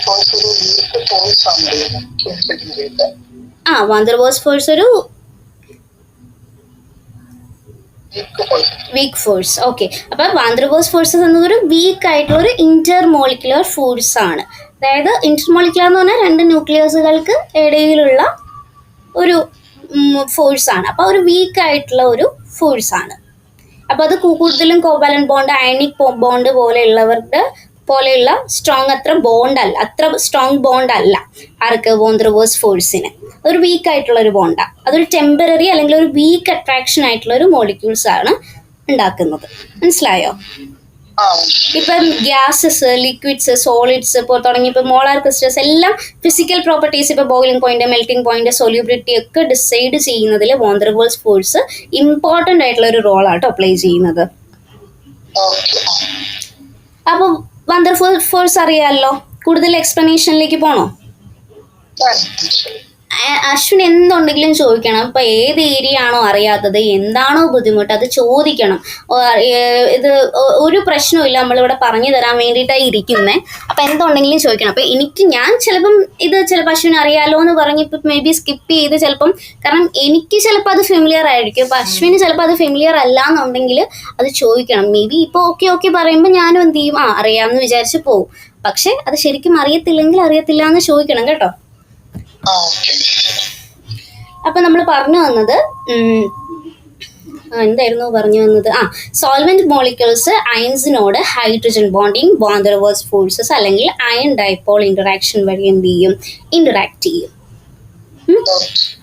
അപ്പൊ ഇതിലൂടെ ഒരു സോൾവേഷൻ കോംപ്ലക്സ് എന്ന് പറഞ്ഞാൽ അയണും അതുപോലെ തന്നെ ഒരു സോൾവെന്റ് മോളിക്യൂൾസും ചേർന്ന ഒരു ഘടകം അവിടെ ഉണ്ടാകും. അതാണ് സോൾവേഷൻ കോംപ്ലക്സ്. അതായത് അവിടെ വെള്ളം ഉണ്ടാകും, സോൾവെന്റ് മോളിക്യൂൾ ഉണ്ടാകും, അതുപോലെ തന്നെ നമ്മൾ അതിലേക്ക് ഇടുന്ന അയൺ ഉണ്ടാകും. അപ്പൊ അവ തമ്മിൽ ചേർന്നിട്ടുള്ള ഒരു ഘടകമാണ് അവിടെ ഉണ്ടാകുന്നത്. അതിനെയാണ് നമ്മൾ സോൾവേഷൻ കോംപ്ലക്സ് എന്ന് പറയുന്നത്. എന്തെങ്കിലും ഡൗട്ട് ഉണ്ടോ ഇത്രയും കാര്യം പറഞ്ഞത്? ഇത്രയും കാര്യം ക്ലിയർ ആണെങ്കിൽ ഇനി നമ്മൾ സോൾവേഷൻ എൻതാൽപ്പി എന്താണെന്ന് പറയുമ്പോൾ മനസ്സിലാവത്തുള്ളൂ. ക്ലിയർ ആയി? ഓക്കെ. അപ്പൊ സോൾവേഷൻ എൻതാൽപ്പി എന്താന്ന് വെച്ച് കഴിഞ്ഞാൽ ഇത്രയും കാര്യം ക്ലിയർ ആയെങ്കിൽ നമുക്ക് സോൾവേഷൻ എൻതാൽപ്പി പെട്ടെന്ന് മനസ്സിലാവുന്ന കാര്യമുള്ളൂ. സോൾവേഷൻ എൻതാൽപ്പി എന്ന് പറഞ്ഞാൽ അയൺസ് സോൾവെന്റിൽ ചുറ്റപ്പെടുമ്പോൾ, അതായത് ബൗണ്ട് ചെയ്യുമ്പോൾ ഉണ്ടാകുന്ന ഒരു എനർജി ചേഞ്ച്. ഇപ്പൊ നമ്മൾ വാട്ടറിലേക്കാണ് NaCl ഇടുന്നതെങ്കിൽ NaCl എന്ത് ചെയ്യും, Na+ഉം Cl- സ്പ്ലിറ്റ് ചെയ്യും. അപ്പൊ അത് ഡിസോസിയേറ്റ് ചെയ്യുന്ന സമയത്ത് എന്ത് ചെയ്യും, ഈ വാട്ടർ മോളിക്യൂൾസ് ആ അയൺസിന് ചുറ്റും സറൗണ്ട് ചെയ്ത് നിൽക്കും. അപ്പൊ അവിടെ ഒരു എനർജി ചേഞ്ച് ഉണ്ടാകും. ആ എനർജി ചേഞ്ച് ആണ് സോൾവേഷൻ എൻതാൽപ്പി. നോട്ടിൽ തന്നില്ലയോ എനർജി? ആണോ? ഹൈഡ്രേഷൻ എന്തായാലും പറഞ്ഞിട്ടുണ്ട്. അത് കഴിഞ്ഞിട്ട് നോട്ട് ഞാനതാ പറഞ്ഞേ, നോട്ടിൽ ചിലപ്പോൾ എല്ലാം ഒന്നും നമുക്ക് തരാൻ പറ്റത്തില്ല, ചിലതൊക്കെ മിസ്സായി പോവും. ഞാൻ ഇതിൽ നിന്ന് ഷോർട്ടാക്കി എടുക്കാൻ പറ്റുന്നതിന്റെ മാക്സിമം എടുത്തു. അപ്പം നോട്ട് മാത്രം ഡിപ്പെൻഡ് ചെയ്യണ്ടെന്ന് ഞാൻ അതാ പറഞ്ഞത്. ഞാനത് നോക്കട്ടെ, ഒന്നുകൂടെ നോക്കിയിട്ട് അത് ഞാൻ റീഫ്രെയിം ചെയ്ത് അയക്കാവേ. അപ്പൊ സോൾവേഷൻ എൻതാൽപ്പി അയൺസ് സോൾവെന്റിൽ ചുറ്റപ്പെടുമ്പോൾ ഉണ്ടാകുന്ന എനർജി ചേഞ്ച്. അപ്പൊ എനർജി ചേഞ്ച് എന്ന് പറഞ്ഞാൽ നെഗറ്റീവ് ആണെങ്കിൽ ഞാൻ പറഞ്ഞില്ലേ, രണ്ട് എനർജി ചേഞ്ച് നടക്കാം, നെഗറ്റീവിലും നടക്കാം പോസിറ്റീവിലും നടക്കാം. ഓക്കെ ആ അപ്പം നെഗറ്റീവ് ആണെങ്കിലാണ് എന്ത് നടക്കുന്നത്? ഇപ്പൊ നെഗറ്റീവ് ആണെങ്കിൽ പ്രോസസ്സ് എന്തായിരിക്കും? എക്സോതേർമിക് ആയിരിക്കും. ഓക്കെ ആ the energy of the Aryan Ashwin ഇപ്പൊ ചോദിച്ച ഡെഫിനീഷൻ ആണ് ദേ ഇവിടെ തന്നിരിക്കുന്നത്. Energy of solvation or solvation enthalpy is the amount of energy associated with dissolving A solute in A solvent. അത് എഴുതിയാൽ മതി. ഇത് ഇമ്പോർട്ടന്റ് ആണേ. ഇതാണ് സോൾവേഷൻ എൻതാൽപ്പി എന്താന്ന് ചോദിക്കുമ്പോൾ എഴുതേണ്ടത്. ഓക്കെ അതൊന്ന് പറയാം. ദേ ഞാൻ ഇവിടെ മാർക്ക് ചെയ്യുന്നുണ്ട്, കണ്ടോ? അതല്ല ഡെഫിനിഷൻ പറയാമോ? The energy of solvation or solvation enthalpy is the amount of energy associated with dissolving a solute in a solvent. Explain ചെയ്യാം. ഓ അങ്ങനെ. അതായത് ഇപ്പൊ നമ്മൾ നേരത്തെ പറഞ്ഞില്ലേ അയണിക് കോമ്പൗണ്ട്. ഇപ്പം സോൾവേഷൻ എനർജി എന്ന് പറഞ്ഞാൽ അയൺസ് എന്ത് ചെയ്യുന്നു? സോൾവെന്റിൽ ഇടുന്ന സമയത്ത് എന്ത് ചെയ്യും? സോൾവെന്റ് വന്ന അയൺസിനെ ബൗണ്ട് ചെയ്യുമെന്ന് നമ്മൾ പറഞ്ഞില്ലേ? അപ്പം ഒരു എനർജി ചേഞ്ച് ഉണ്ടാവും. ആ എനർജി ചേഞ്ചിനെയാണ് നമ്മൾ സോൾവേഷൻ എൻതാൽപ്പി എന്ന് പറയുന്നത്. The amount of energy associated with dissolving a solute in a solvent. അതായത് നമ്മൾ വാട്ടറിൽ കോമ്പൗണ്ടിനെ ഇടുന്ന സമയത്ത് അവർ അയൺസ് ആയിട്ട് സ്പ്ലിറ്റ് ആവത്തില്ല, ഡിസോസിയേറ്റ് ചെയ്യത്തില്ല. ഇപ്പൊ NaCl ആണ് ഇടുന്നെങ്കിൽ, ഉപ്പാണ് ഇടുന്നെങ്കിൽ അതെന്ത് ചെയ്യും? Na+ഉം Cl- ആയിട്ട് അയൺസ് ആയിട്ട് ഡിസോസിയേറ്റ് ചെയ്യും. ആ അയൺസിനെയാണ് വാട്ടർ വന്ന് സറൗണ്ട് ചെയ്യുന്നത്. അങ്ങനെ സറൗണ്ട് ചെയ്യുന്ന സമയത്ത് ഒരു ഹീറ്റ് ചേഞ്ച് അവിടെ നടക്കും. ആ ഹീറ്റ് ചേഞ്ചിനെയാണ് സോൾവേഷൻ എൻതാൽപ്പി എന്ന് പറയുന്നത്. ഒരു എനർജി ചേഞ്ച് അവിടെ നടക്കും. ഹീറ്റ് ചേഞ്ച് അല്ല, എനർജി ചേഞ്ച് അവിടെ നടക്കും. ആ എനർജി ചേഞ്ചിനെയാണ് സോൾവേഷൻ എൻതാൽപ്പി എന്ന് പറയുന്നത്. ക്ലിയർ ആയോ? ഇനി ഇപ്പം ഞാൻ പറഞ്ഞില്ലേ ഈ എനർജി ചേഞ്ച് എന്ന് പറയുന്നത് നെഗറ്റീവായിട്ടും നടക്കും പോസിറ്റീവായിട്ടും നടക്കും. നെഗറ്റീവ് ആണെങ്കിൽ അത് എക്സോതേർമിക്ക. എക്സോതേർമിക് എൻഡോതേർമിക് എന്ന് പറഞ്ഞാൽ എന്താ? നമ്മൾ തെർമോഡൈനാമിക്സിലൊക്കെ പണ്ട് ഫിസിക്സിലും കെമിസ്ട്രിയിലൊക്കെ ഒരുപാട് പഠിച്ചിട്ടുള്ളതാ. എന്തായിരിക്കും അത്? അതായത് എക്സോ എന്ന് പറഞ്ഞാൽ ആ പേരിൽ തന്നെ ഉണ്ട്. എക്സിറ്റ് ആവുക, എനർജി പുറത്തേക്ക് പോവുക, ആ ഒരു പ്രോസസ്സാ എക്സോതേർമിക്. എക്സിറ്റ് ആകുന്നു, എനർജി എന്ത് ചെയ്യുന്നു? പുറത്തേക്ക് പോകുന്ന ഒരു പ്രോസസ്സ്. എനർജി പുറത്തു വിടുന്നു, എക്സോതേർമിക്. അതാണ് നെഗറ്റീവ്. നെഗറ്റീവ് ആണെങ്കിൽ അത് എക്സോതേർമിക്ക, എനർജി റിലീസ് ആയി എന്നാണ് പറയുന്നത്. പോസിറ്റീവ് ആണെങ്കിലോ പ്രോസസ്സ് എൻഡോതേർമിക്ക, അതായത് എൻറ്ററായി അങ്ങനെ ഓർത്തിരിക്കുക കേട്ടോ. ഞാനൊക്കെ പഠിച്ചുകൊണ്ടിരുന്നപ്പോൾ ഞാൻ ഇങ്ങനെയൊക്കെയായിരുന്നു ഓരോന്ന് ഓർത്തിരുന്നത്. അപ്പോൾ എൻഡോതേർമിക്, എൻറ്ററായി, അതായത് എനർജി അബ്സോർബ് ചെയ്തു, എനർജി അകത്തേക്ക് വലിച്ചെടുത്തു എന്നുള്ളതാണ്. അപ്പോൾ അതെന്താവും? അത് പോസിറ്റീവാണ്. എക്സോതേർമിക്കും എൻഡോതേർമിക്കും മനസ്സിലായോ? എന്തെങ്കിലും ഡൗട്ട് ഉണ്ടോ? ഓക്കെ. അപ്പം ഈ ഒരു അയണിക് കോമ്പൗണ്ടിന്റെ സോല്യൂബിലിറ്റി കൂടുതലാകുന്നത് എപ്പോഴാന്ന് ചോദിച്ചു കഴിഞ്ഞാൽ എക്സോതേർമിക് സോൾവേഷൻ എനർജി നടക്കുമ്പോഴാണ്. അതായത് നെഗറ്റീവ് വാല്യൂ വരുമ്പോഴാണ്, എനർജി റിലീസ് ചെയ്യുമ്പോഴാണ് കൂടുതലാവുന്നത്. അത് ഓർത്തിരിക്കുക കേട്ടോ. അത് എനിക്ക് തോന്നുന്നു ഞാനത് പോയിന്റ്സ് ആക്കി തന്നിട്ടുണ്ട്, ഇല്ലേ?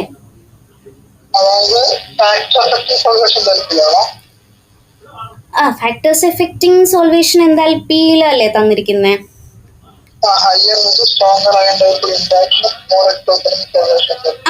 ഒരു അയണിക് കോമ്പൗണ്ടിന്റെ സോല്യൂബിലിറ്റി കൂടുതലാകുന്നത്. ഇപ്പം അയണിക് കോമ്പൗണ്ട് എടുത്തു കഴിഞ്ഞു കഴിഞ്ഞാൽ സോല്യൂബിൾ ആകുന്നത്, ഇപ്പം ഞാൻ പറഞ്ഞില്ലേ പോസിറ്റീവായിട്ടും നടക്കും നെഗറ്റീവായിട്ടും നടക്കും. പക്ഷെ അയണിക് കോമ്പൗണ്ടിന് നല്ല സോല്യൂബിലിറ്റി ഉണ്ട്. സോല്യൂബിലിറ്റി എന്ന് പറഞ്ഞാൽ എന്താ? നന്നായിട്ട് ഡിസോൾവ് ആകുക അല്ലേ?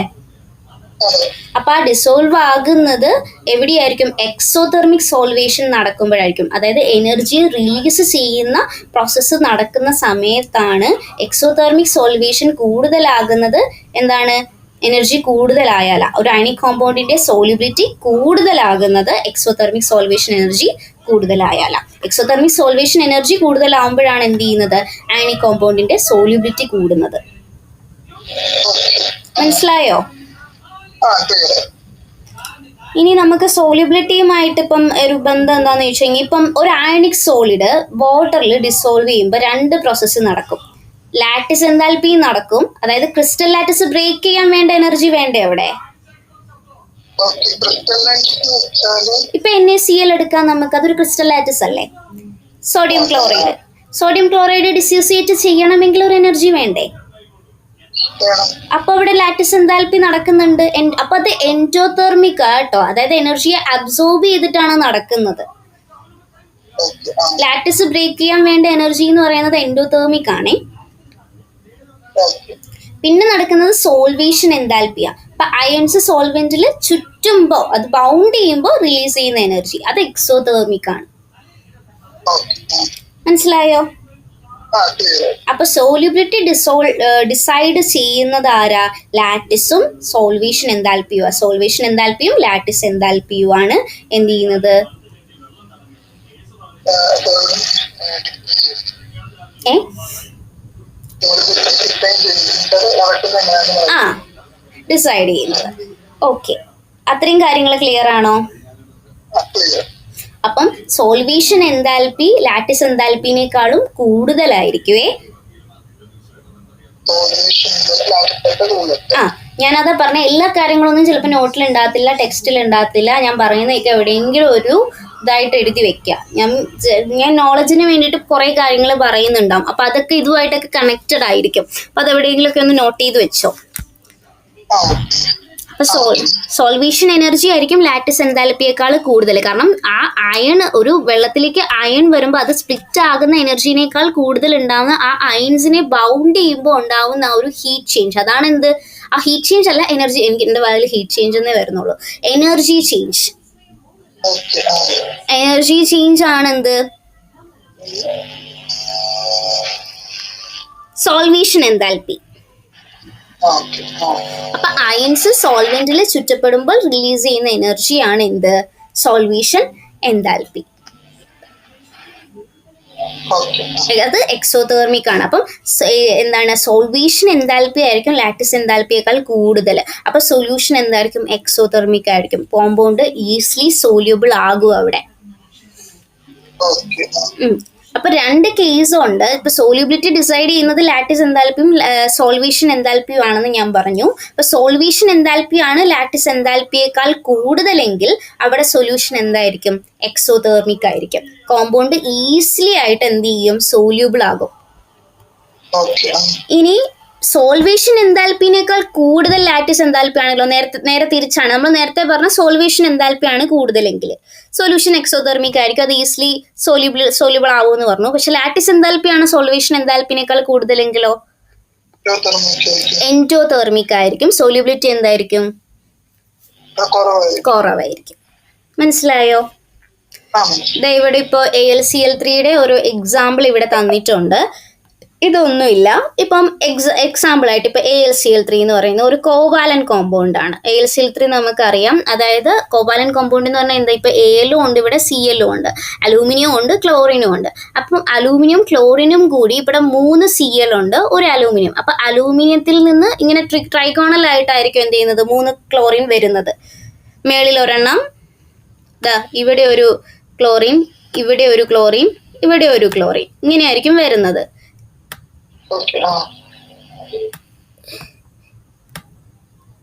ഇങ്ങനെയായിരിക്കും വരുന്നത്. ഇവിടെയൊക്കെ ക്ലോറിൻ ആയിരിക്കും. അപ്പോൾ ഇവിടുന്ന് അലൂമിനിയം ഇവിടുന്ന് ഒരു ഇലക്ട്രോണ് ഷെയർ ചെയ്യും, ഇങ്ങോട്ടൊരു ഇലക്ട്രോണ് ഷെയർ ചെയ്യും, ഇങ്ങോട്ടൊരു ഇലക്ട്രോണ് ചെയ്യും. ക്ലോറിനും അതുപോലെ എന്ത് ചെയ്യും? ഓരോ ഇലക്ട്രോണ് ഷെയർ ചെയ്തിട്ടാണ് ഇവിടെ ബോണ്ട് ഫോം ചെയ്യുന്നത്. അപ്പം അങ്ങനെ ബോണ്ട് ഫോം ചെയ്യുന്നതിനെയാണ് നമ്മൾ എന്തെന്ന് പറയുന്നത്? കോവാലന്റ് ബോണ്ട് എന്ന് പറയുന്നത് അല്ലേ?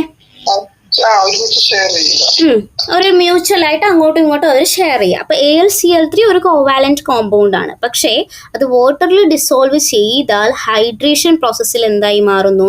അയൺസ് ആയിട്ട് മാറുന്നു. അതൊരു കോവാലന്റ് കോമ്പൗണ്ട് ആണെങ്കിൽ പോലും വാട്ടറിലേക്ക് നമ്മൾ അവരെ ഇട്ട് കഴിഞ്ഞു കഴിഞ്ഞാൽ, അത് വാട്ടറിൽ ഡിസോൾവ് ചെയ്ത് കഴിഞ്ഞാൽ നേരത്തെ പോലെ തന്നെ അവരെന്ത് ചെയ്യുന്നു? Al+ഉം Cl- ആയിട്ട് മാറും, അയൺസ് ആയിട്ട് മാറും. അപ്പൊ ഹൈഡ്രേഷൻ പ്രോസസ്സ് അവിടെ ഉണ്ട്. കാരണം വാട്ടറിലല്ലേ ഇടുന്നത്. വാട്ടറിൽ അയൺ ഇട്ട് കഴിഞ്ഞാൽ ആ വാട്ടർ വന്ന് സറൗണ്ട് ചെയ്യുമ്പോഴത്തേക്കുമാണ് അത് എന്തായി മാറുന്നത്? ഹൈഡ്രേഷൻ എന്ന് പറയുന്നത്.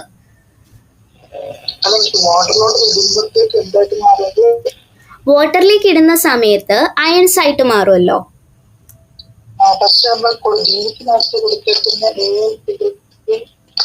എന്തോ ഏതിൽ കൊടുത്തിരിക്കുന്നത്? കേക്കത്തില്ല. ടെക്സ്റ്റില് അത് കീസ് ആയിട്ട് കൊടുത്തേക്കുന്ന AlCl3 into 6H2O എന്നല്ലേ അയോണൈസ്ഡ് പറയുന്നില്ലല്ലോ. അതായത് അവര് AlCl3 എന്ന് പറയുന്നത് ഒരു കോർഡിനേഷൻ കോമ്പൗണ്ട് ആയിട്ട് മാറിയിരിക്കുന്നെന്നാണ് കാണിക്കുന്നത്. കോർഡിനേഷൻ കോമ്പൗണ്ട് എന്താ? ലിഗാൻഡും സെൻട്രൽ ആറ്റം. അപ്പൊ ഇവിടെ ഈ വാട്ടർ ആണ്. വാട്ടർ അക്വ അല്ലേ? അക്വ എന്നാണ് നമ്മൾ ഈ കോർഡിനേഷൻ കോമ്പൗണ്ടിൽ ഇതിനെ പറയുന്നത്. ഇവിടെ Al3+ അയൺ വാട്ടർ മോളിക്യൂൾസിൽ എന്ത് ചെയ്യും? സ്ട്രോങ്ലി ഹൈഡ്രേറ്റഡ് ആകും. Al പ്ലസും Cl- ആയിട്ട് Al3+ Cl- അങ്ങനെയാണ് അവർ വാട്ടറിലേക്ക് ഇടുമ്പോൾ അവർ ഡിസോൾവ് ആവുന്നത്.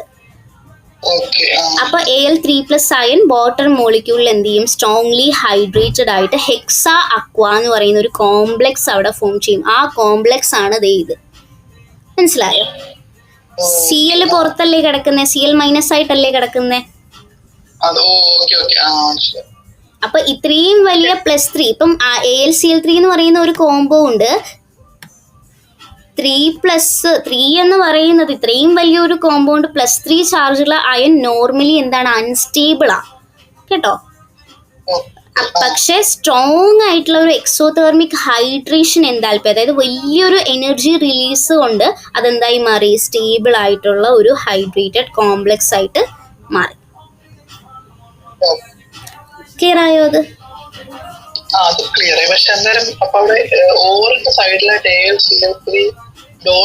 അതെന്താന്ന് വെച്ചാല് ഇങ്ങനെയും വരാം ഇങ്ങനെയും വരാം എന്നുള്ളതൊന്ന് റെപ്രസെന്റ് ചെയ്തു എന്നേ ഉള്ളൂ.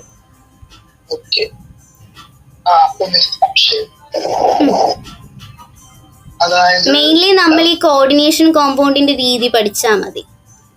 ഇങ്ങനെ എഴുതിയാലും തെറ്റൊന്നുമില്ല. പക്ഷെ ഇങ്ങനെ പറയുമ്പോഴാണ് നമുക്ക് കുറച്ചുകൂടെ, ഇങ്ങനെ എഴുതുമ്പോൾ നമുക്ക് കുറച്ച് കൺഫ്യൂസിങ് അല്ലേ?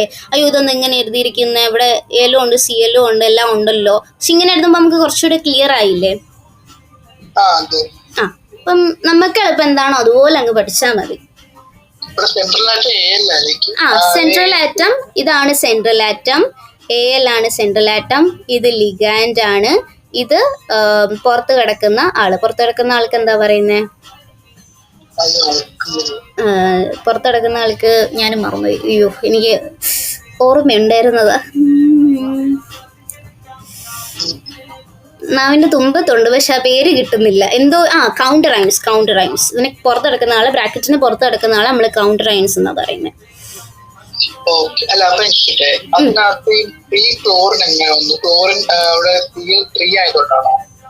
Cl3 അല്ലോ ക്ലോറിൻ എന്ന് പറയുന്നത്. ഞാൻ പറയാം, ഒന്നുകൂടെ ഞാൻ പറഞ്ഞുതരാം. AlCl3 എന്ന് പറയുന്ന ഒരു കോമ്പൗണ്ട്, അതൊരു കോവാലന്റ് ആയിട്ടുള്ള കോമ്പൗണ്ടാ. കോവാലന്റ് ആയിട്ടുള്ള ഒരു കോമ്പൗണ്ട് എന്ന് പറഞ്ഞാൽ ഇത് ഇതുപോലെ സെൻട്രൽ ആറ്റം Al 3 ക്ലോറിനും ഈക്വലി മ്യൂച്വലി ഷെയർ ചെയ്തിട്ടുണ്ട്. ക്ലോറിനും ഷെയർ ചെയ്തിട്ടുണ്ട്, അലൂമിനിയം ഷെയർ ചെയ്തിട്ടുണ്ട്. അതെ, ഇവിടെ ഒരു Cl ഉണ്ട്. ഇവിടുന്ന് ഈ ക്ലോറിനും എന്ത് ചെയ്യുന്നുണ്ട്? ഒരു ഇലക്ട്രോണിനെ ഷെയർ ചെയ്യുന്നുണ്ട്. ഈ ക്ലോറിനും എന്ത് ചെയ്യുന്നുണ്ട്? ഒരു ഇലക്ട്രോണിനെ ഷെയർ ചെയ്യുന്നുണ്ട്. അലൂമിനിയമായിട്ട് ഷെയർ ചെയ്ത് അവരൊരു മ്യൂച്വലായിട്ട് ഷെയർ ചെയ്ത് അവരൊരു കോവാലന്റ് കോമ്പൗണ്ട് എന്നാണ് അറിയപ്പെടുന്നത്. Consider aluminium chloride AlCl3 is A covalent compound. പക്ഷേ അത് ഡിസോൾവ് ചെയ്യുന്ന സമയത്ത്, വെള്ളത്തിലേക്ക് അലൂമിനിയം ക്ലോറൈഡിനെ നമ്മൾ ഇടുമ്പോൾ അവർ ഡിസോസിയേറ്റ് ചെയ്ത് Al+ എന്തോ അത് നമ്മൾ ഇങ്ങനെ എഴുതത്തില്ലേ? ഇപ്പം നമ്മൾ ബാലൻസ്ഡ് ആക്കി എഴുതത്തില്ലേ? അതൊന്നും മൈൻഡ് ചെയ്യണ്ട, ആ നമ്പർ ഒന്നും മൈൻഡ് ചെയ്യണ്ട. അതൊരു എന്തോ അയ്യോ, അത് കൊടുത്തില്ലെങ്കിൽ ഇക്വേഷൻ മാറിപ്പോവും. നമ്മൾ ഇക്വേഷൻ റിയാക്ഷൻസ് എപ്പോഴും ബാലൻസ്ഡ് ആക്കിയല്ലേ എഴുതത്തുള്ളൂ. ഞാൻ ഉദ്ദേശിച്ചത് കോൺസെപ്റ്റ് ക്ലിയർ ആവാൻ അത് mind ചെയ്യണ്ടെന്നാ. when it is dissolved in വാട്ടറിൽ അത് ഡിസോൾവ് ചെയ്താൽ ഹൈഡ്രേഷൻ പ്രോസസ്സിൽ എന്തായി മാറും? അയൺസ് ആയിട്ട് മാറും. ബേസിക്കലി അവർ കോവാലന്റ് കോമ്പൗണ്ട് ആണ്. പക്ഷെ വാട്ടറിലേക്ക് ഇട്ട് കഴിയുമ്പോഴത്തേക്കും ഹൈഡ്രേഷൻ പ്രോസസ്സിൽ അയൺ ആകും. അയൺ ആയാലല്ലേ വാട്ടർ വന്ന് എന്ത് ചെയ്യത്തുള്ളൂ? ബൗണ്ട് ചെയ്യത്തുള്ളൂ. അതെ. അങ്ങനെ ബൗണ്ട് ചെയ്യുമ്പോൾ ഉണ്ടാകുന്ന എനർജി ചേഞ്ച് ആണ് സോൾവേഷൻ എനർജി ചേഞ്ച്. ഓക്കെ. അപ്പൊ ഇവിടെ Al3+ അവര് വാട്ടറിലേക്ക് ഡിസോൾവ് ചെയ്യുന്ന സമയത്ത് AlCl3 എന്ന് പറയുന്ന കോമ്പൗണ്ട്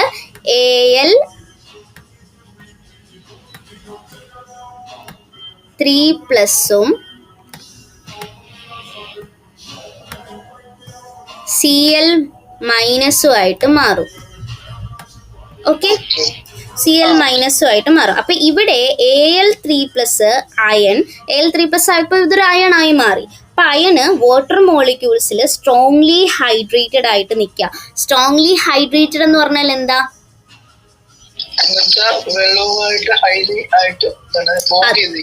ബൗണ്ട് ചെയ്ത് അത്രയും വാട്ടറിൽ ബൗണ്ട് ചെയ്ത് നിൽക്കുക. കാരണം എന്താ? വാട്ടർ അത്രയും സ്ട്രോങ് ആയിട്ട് ഹൈഡ്രേറ്റ് ചെയ്ത് നിൽക്കുന്നു എന്ന് പറഞ്ഞാൽ, ബൗണ്ട് ചെയ്ത് നിൽക്കുന്നു എന്ന് പറഞ്ഞാൽ എന്താ കാര്യം? കാരണം ചാർജ് കൂടുതലാണ്. 3+ ഇല്ലേ അയൺ. അപ്പം വലിയ ചാർജുള്ള അയണുകൾക്ക് ഹൈഡ്രേഷൻ കൂടുതലായിരിക്കും. അപ്പം അതുകൊണ്ടാണ് അത്രയും സ്ട്രോങ്ലി ഹൈഡ്രേറ്റഡ് ആയിട്ട് നിൽക്കുന്നത്. അതുകൊണ്ടാണ് 6 വന്നത്, വാട്ടറിന്റെ ഇത് 6 വന്നത്. അതുകൊണ്ടാണ് അത് സ്ട്രോങ്ലി ഹൈഡ്രേറ്റഡ് ആയി അതെന്തായി മാറി? ഹെക്സാ അക്വ കോംപ്ലക്സ് ഉണ്ടായത്. മനസ്സിലായോ? ഇപ്പൊ 6 എന്തോ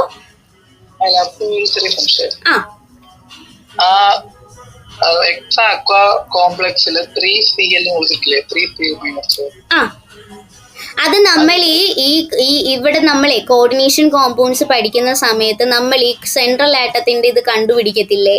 സെൻട്രൽ ആറ്റത്തിന്റെ ഓക്സിഡേഷൻ നമ്പർ നമുക്ക് അറിയത്തില്ല.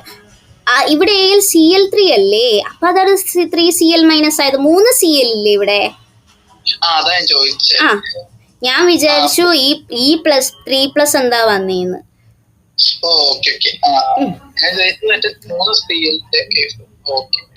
മനസ്സിലായോ? അപ്പൊ ഇത്രയും വലിയ ഒരു +3 ചാർജ് ഉള്ള അയൺ നോർമലി അൺസ്റ്റേബിൾ ആണ്. പക്ഷെ സ്ട്രോങ് ആയിട്ടുള്ള ഒരു എക്സോതെർമിക് ഹൈഡ്രേഷൻ എൻതാൽപ്പി ഉള്ളതുകൊണ്ട്. എന്താ എക്സോതെർമിക് ഹൈഡ്രേഷൻ എൻതാൽപ്പി?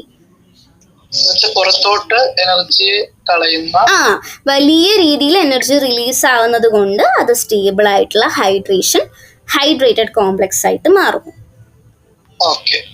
എന്തെങ്കിലും ഡൗട്ട് ഉണ്ടോ സോൾവേഷൻ എനർജിയില്? ഇതിനകത്ത് നോക്കേണ്ട ഒരു പോയിന്റ്സോ അല്ലെങ്കിൽ ഇമ്പോർട്ടന്റ് ആയിട്ടുള്ള പഠിക്കേണ്ട കുറച്ച് കാര്യങ്ങളുണ്ടല്ലോ. പഠിക്കേണ്ട ഈ റിയാക്ഷൻ പഠിക്കണം, ഇതെങ്ങനെ ഇങ്ങനെ കിട്ടി എന്നുള്ളത് പഠിക്കണം. അതാണ് ഈ സെന്റൻസിലൊക്കെ പറയുന്നത്. നമ്മളിപ്പോ പറഞ്ഞില്ലേ ഈ കാര്യങ്ങളൊക്കെ അതിൽ പറയുന്നത്. പിന്നെ എക്സോതെർമിക്, ഇപ്പൊ സോൾവേഷൻ എനർജി എന്താന്ന് പറയണം. ഇത്രയും സെന്റൻസ് നോക്കണം. ഇപ്പൊ ഇവിടെ ഇത് ജസ്റ്റ് ഒന്ന് ഇതുപോലൊന്നും പഠിക്കണ്ടെന്നേ. നമ്മൾ ഈ മനസ്സിലാക്കിയ കാര്യങ്ങളില്ലേ അതവിടെ എഴുതി വെച്ചാ മതി. സോൾവേഷൻ പ്രോസസ്സിൽ എന്ത് നടക്കുന്നു കണ്ടോ? നമ്മൾ ഈ പറഞ്ഞ കാര്യങ്ങളൊക്കെ ആ കോൺസെൻട്രിക് ഷെൽസിന്റെ ഒക്കെ കാര്യം പറയണം. കാരണം സോൾവേഷൻ എന്ന് പറയുന്ന പ്രോസസ്സ് അയൺസ് എന്ത് ചെയ്യുന്നു? ഒരു കോൺസെൻട്രിക് ഷെല്ല് രൂപത്തിൽ വാട്ടറിൽ സറൗണ്ട് ആയി നിൽക്കുകയാണ്. പിന്നെ സോൾവേഷൻ പ്രോസസ്സ് എന്താണെന്ന് പറയുക, സോൾവേഷൻ കോംപ്ലക്സ് എന്താണെന്ന് പറയുക. എന്താ സോൾവേഷൻ കോംപ്ലക്സ്?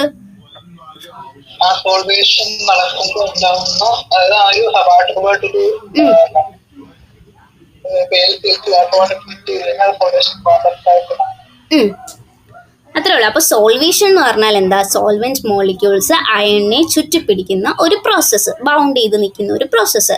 ഹൈഡ്രേഷൻ എന്ന് പറഞ്ഞാൽ എന്താ? Solvation in water. വാട്ടറിലാണ് സോൾവേഷൻ നടക്കുന്നതെങ്കിലാണ് ഹൈഡ്രേഷൻ നടക്കുക, ഹൈഡ്രേഷൻ വരിക. അപ്പോൾ സോൾവേഷൻ എൻതാൽപ്പി നെഗറ്റീവ് ആയാൽ സോല്യൂബിലിറ്റി എന്തായിരിക്കും? കൂടുതലായിരിക്കും. Lattice enthalpy versus solvation enthalpy എന്ന് പറഞ്ഞാൽ ഇപ്പൊ ഞാൻ നേരത്തെ പറഞ്ഞ കാര്യം, അതിന്റെ ഒരു ബാലൻസ് സോല്യൂബിലിറ്റി എന്ത് ചെയ്യും? ഡിസൈഡ് ചെയ്യും. AlCl3 കോവാലന്റ് ആയിട്ടും വാട്ടറിൽ എന്താണ്? ഹൈലി സോല്യൂബിൾ ആണ്. കാരണം എന്താ?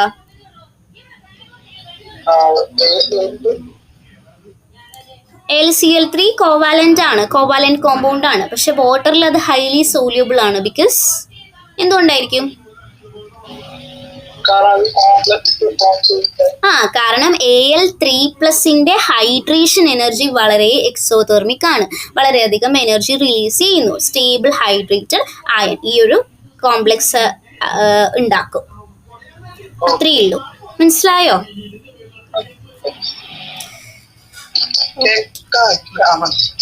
എന്തെങ്കിലും ഡൗട്ട് ഉണ്ടോ ഇത്രയും കാര്യം പറഞ്ഞതില്?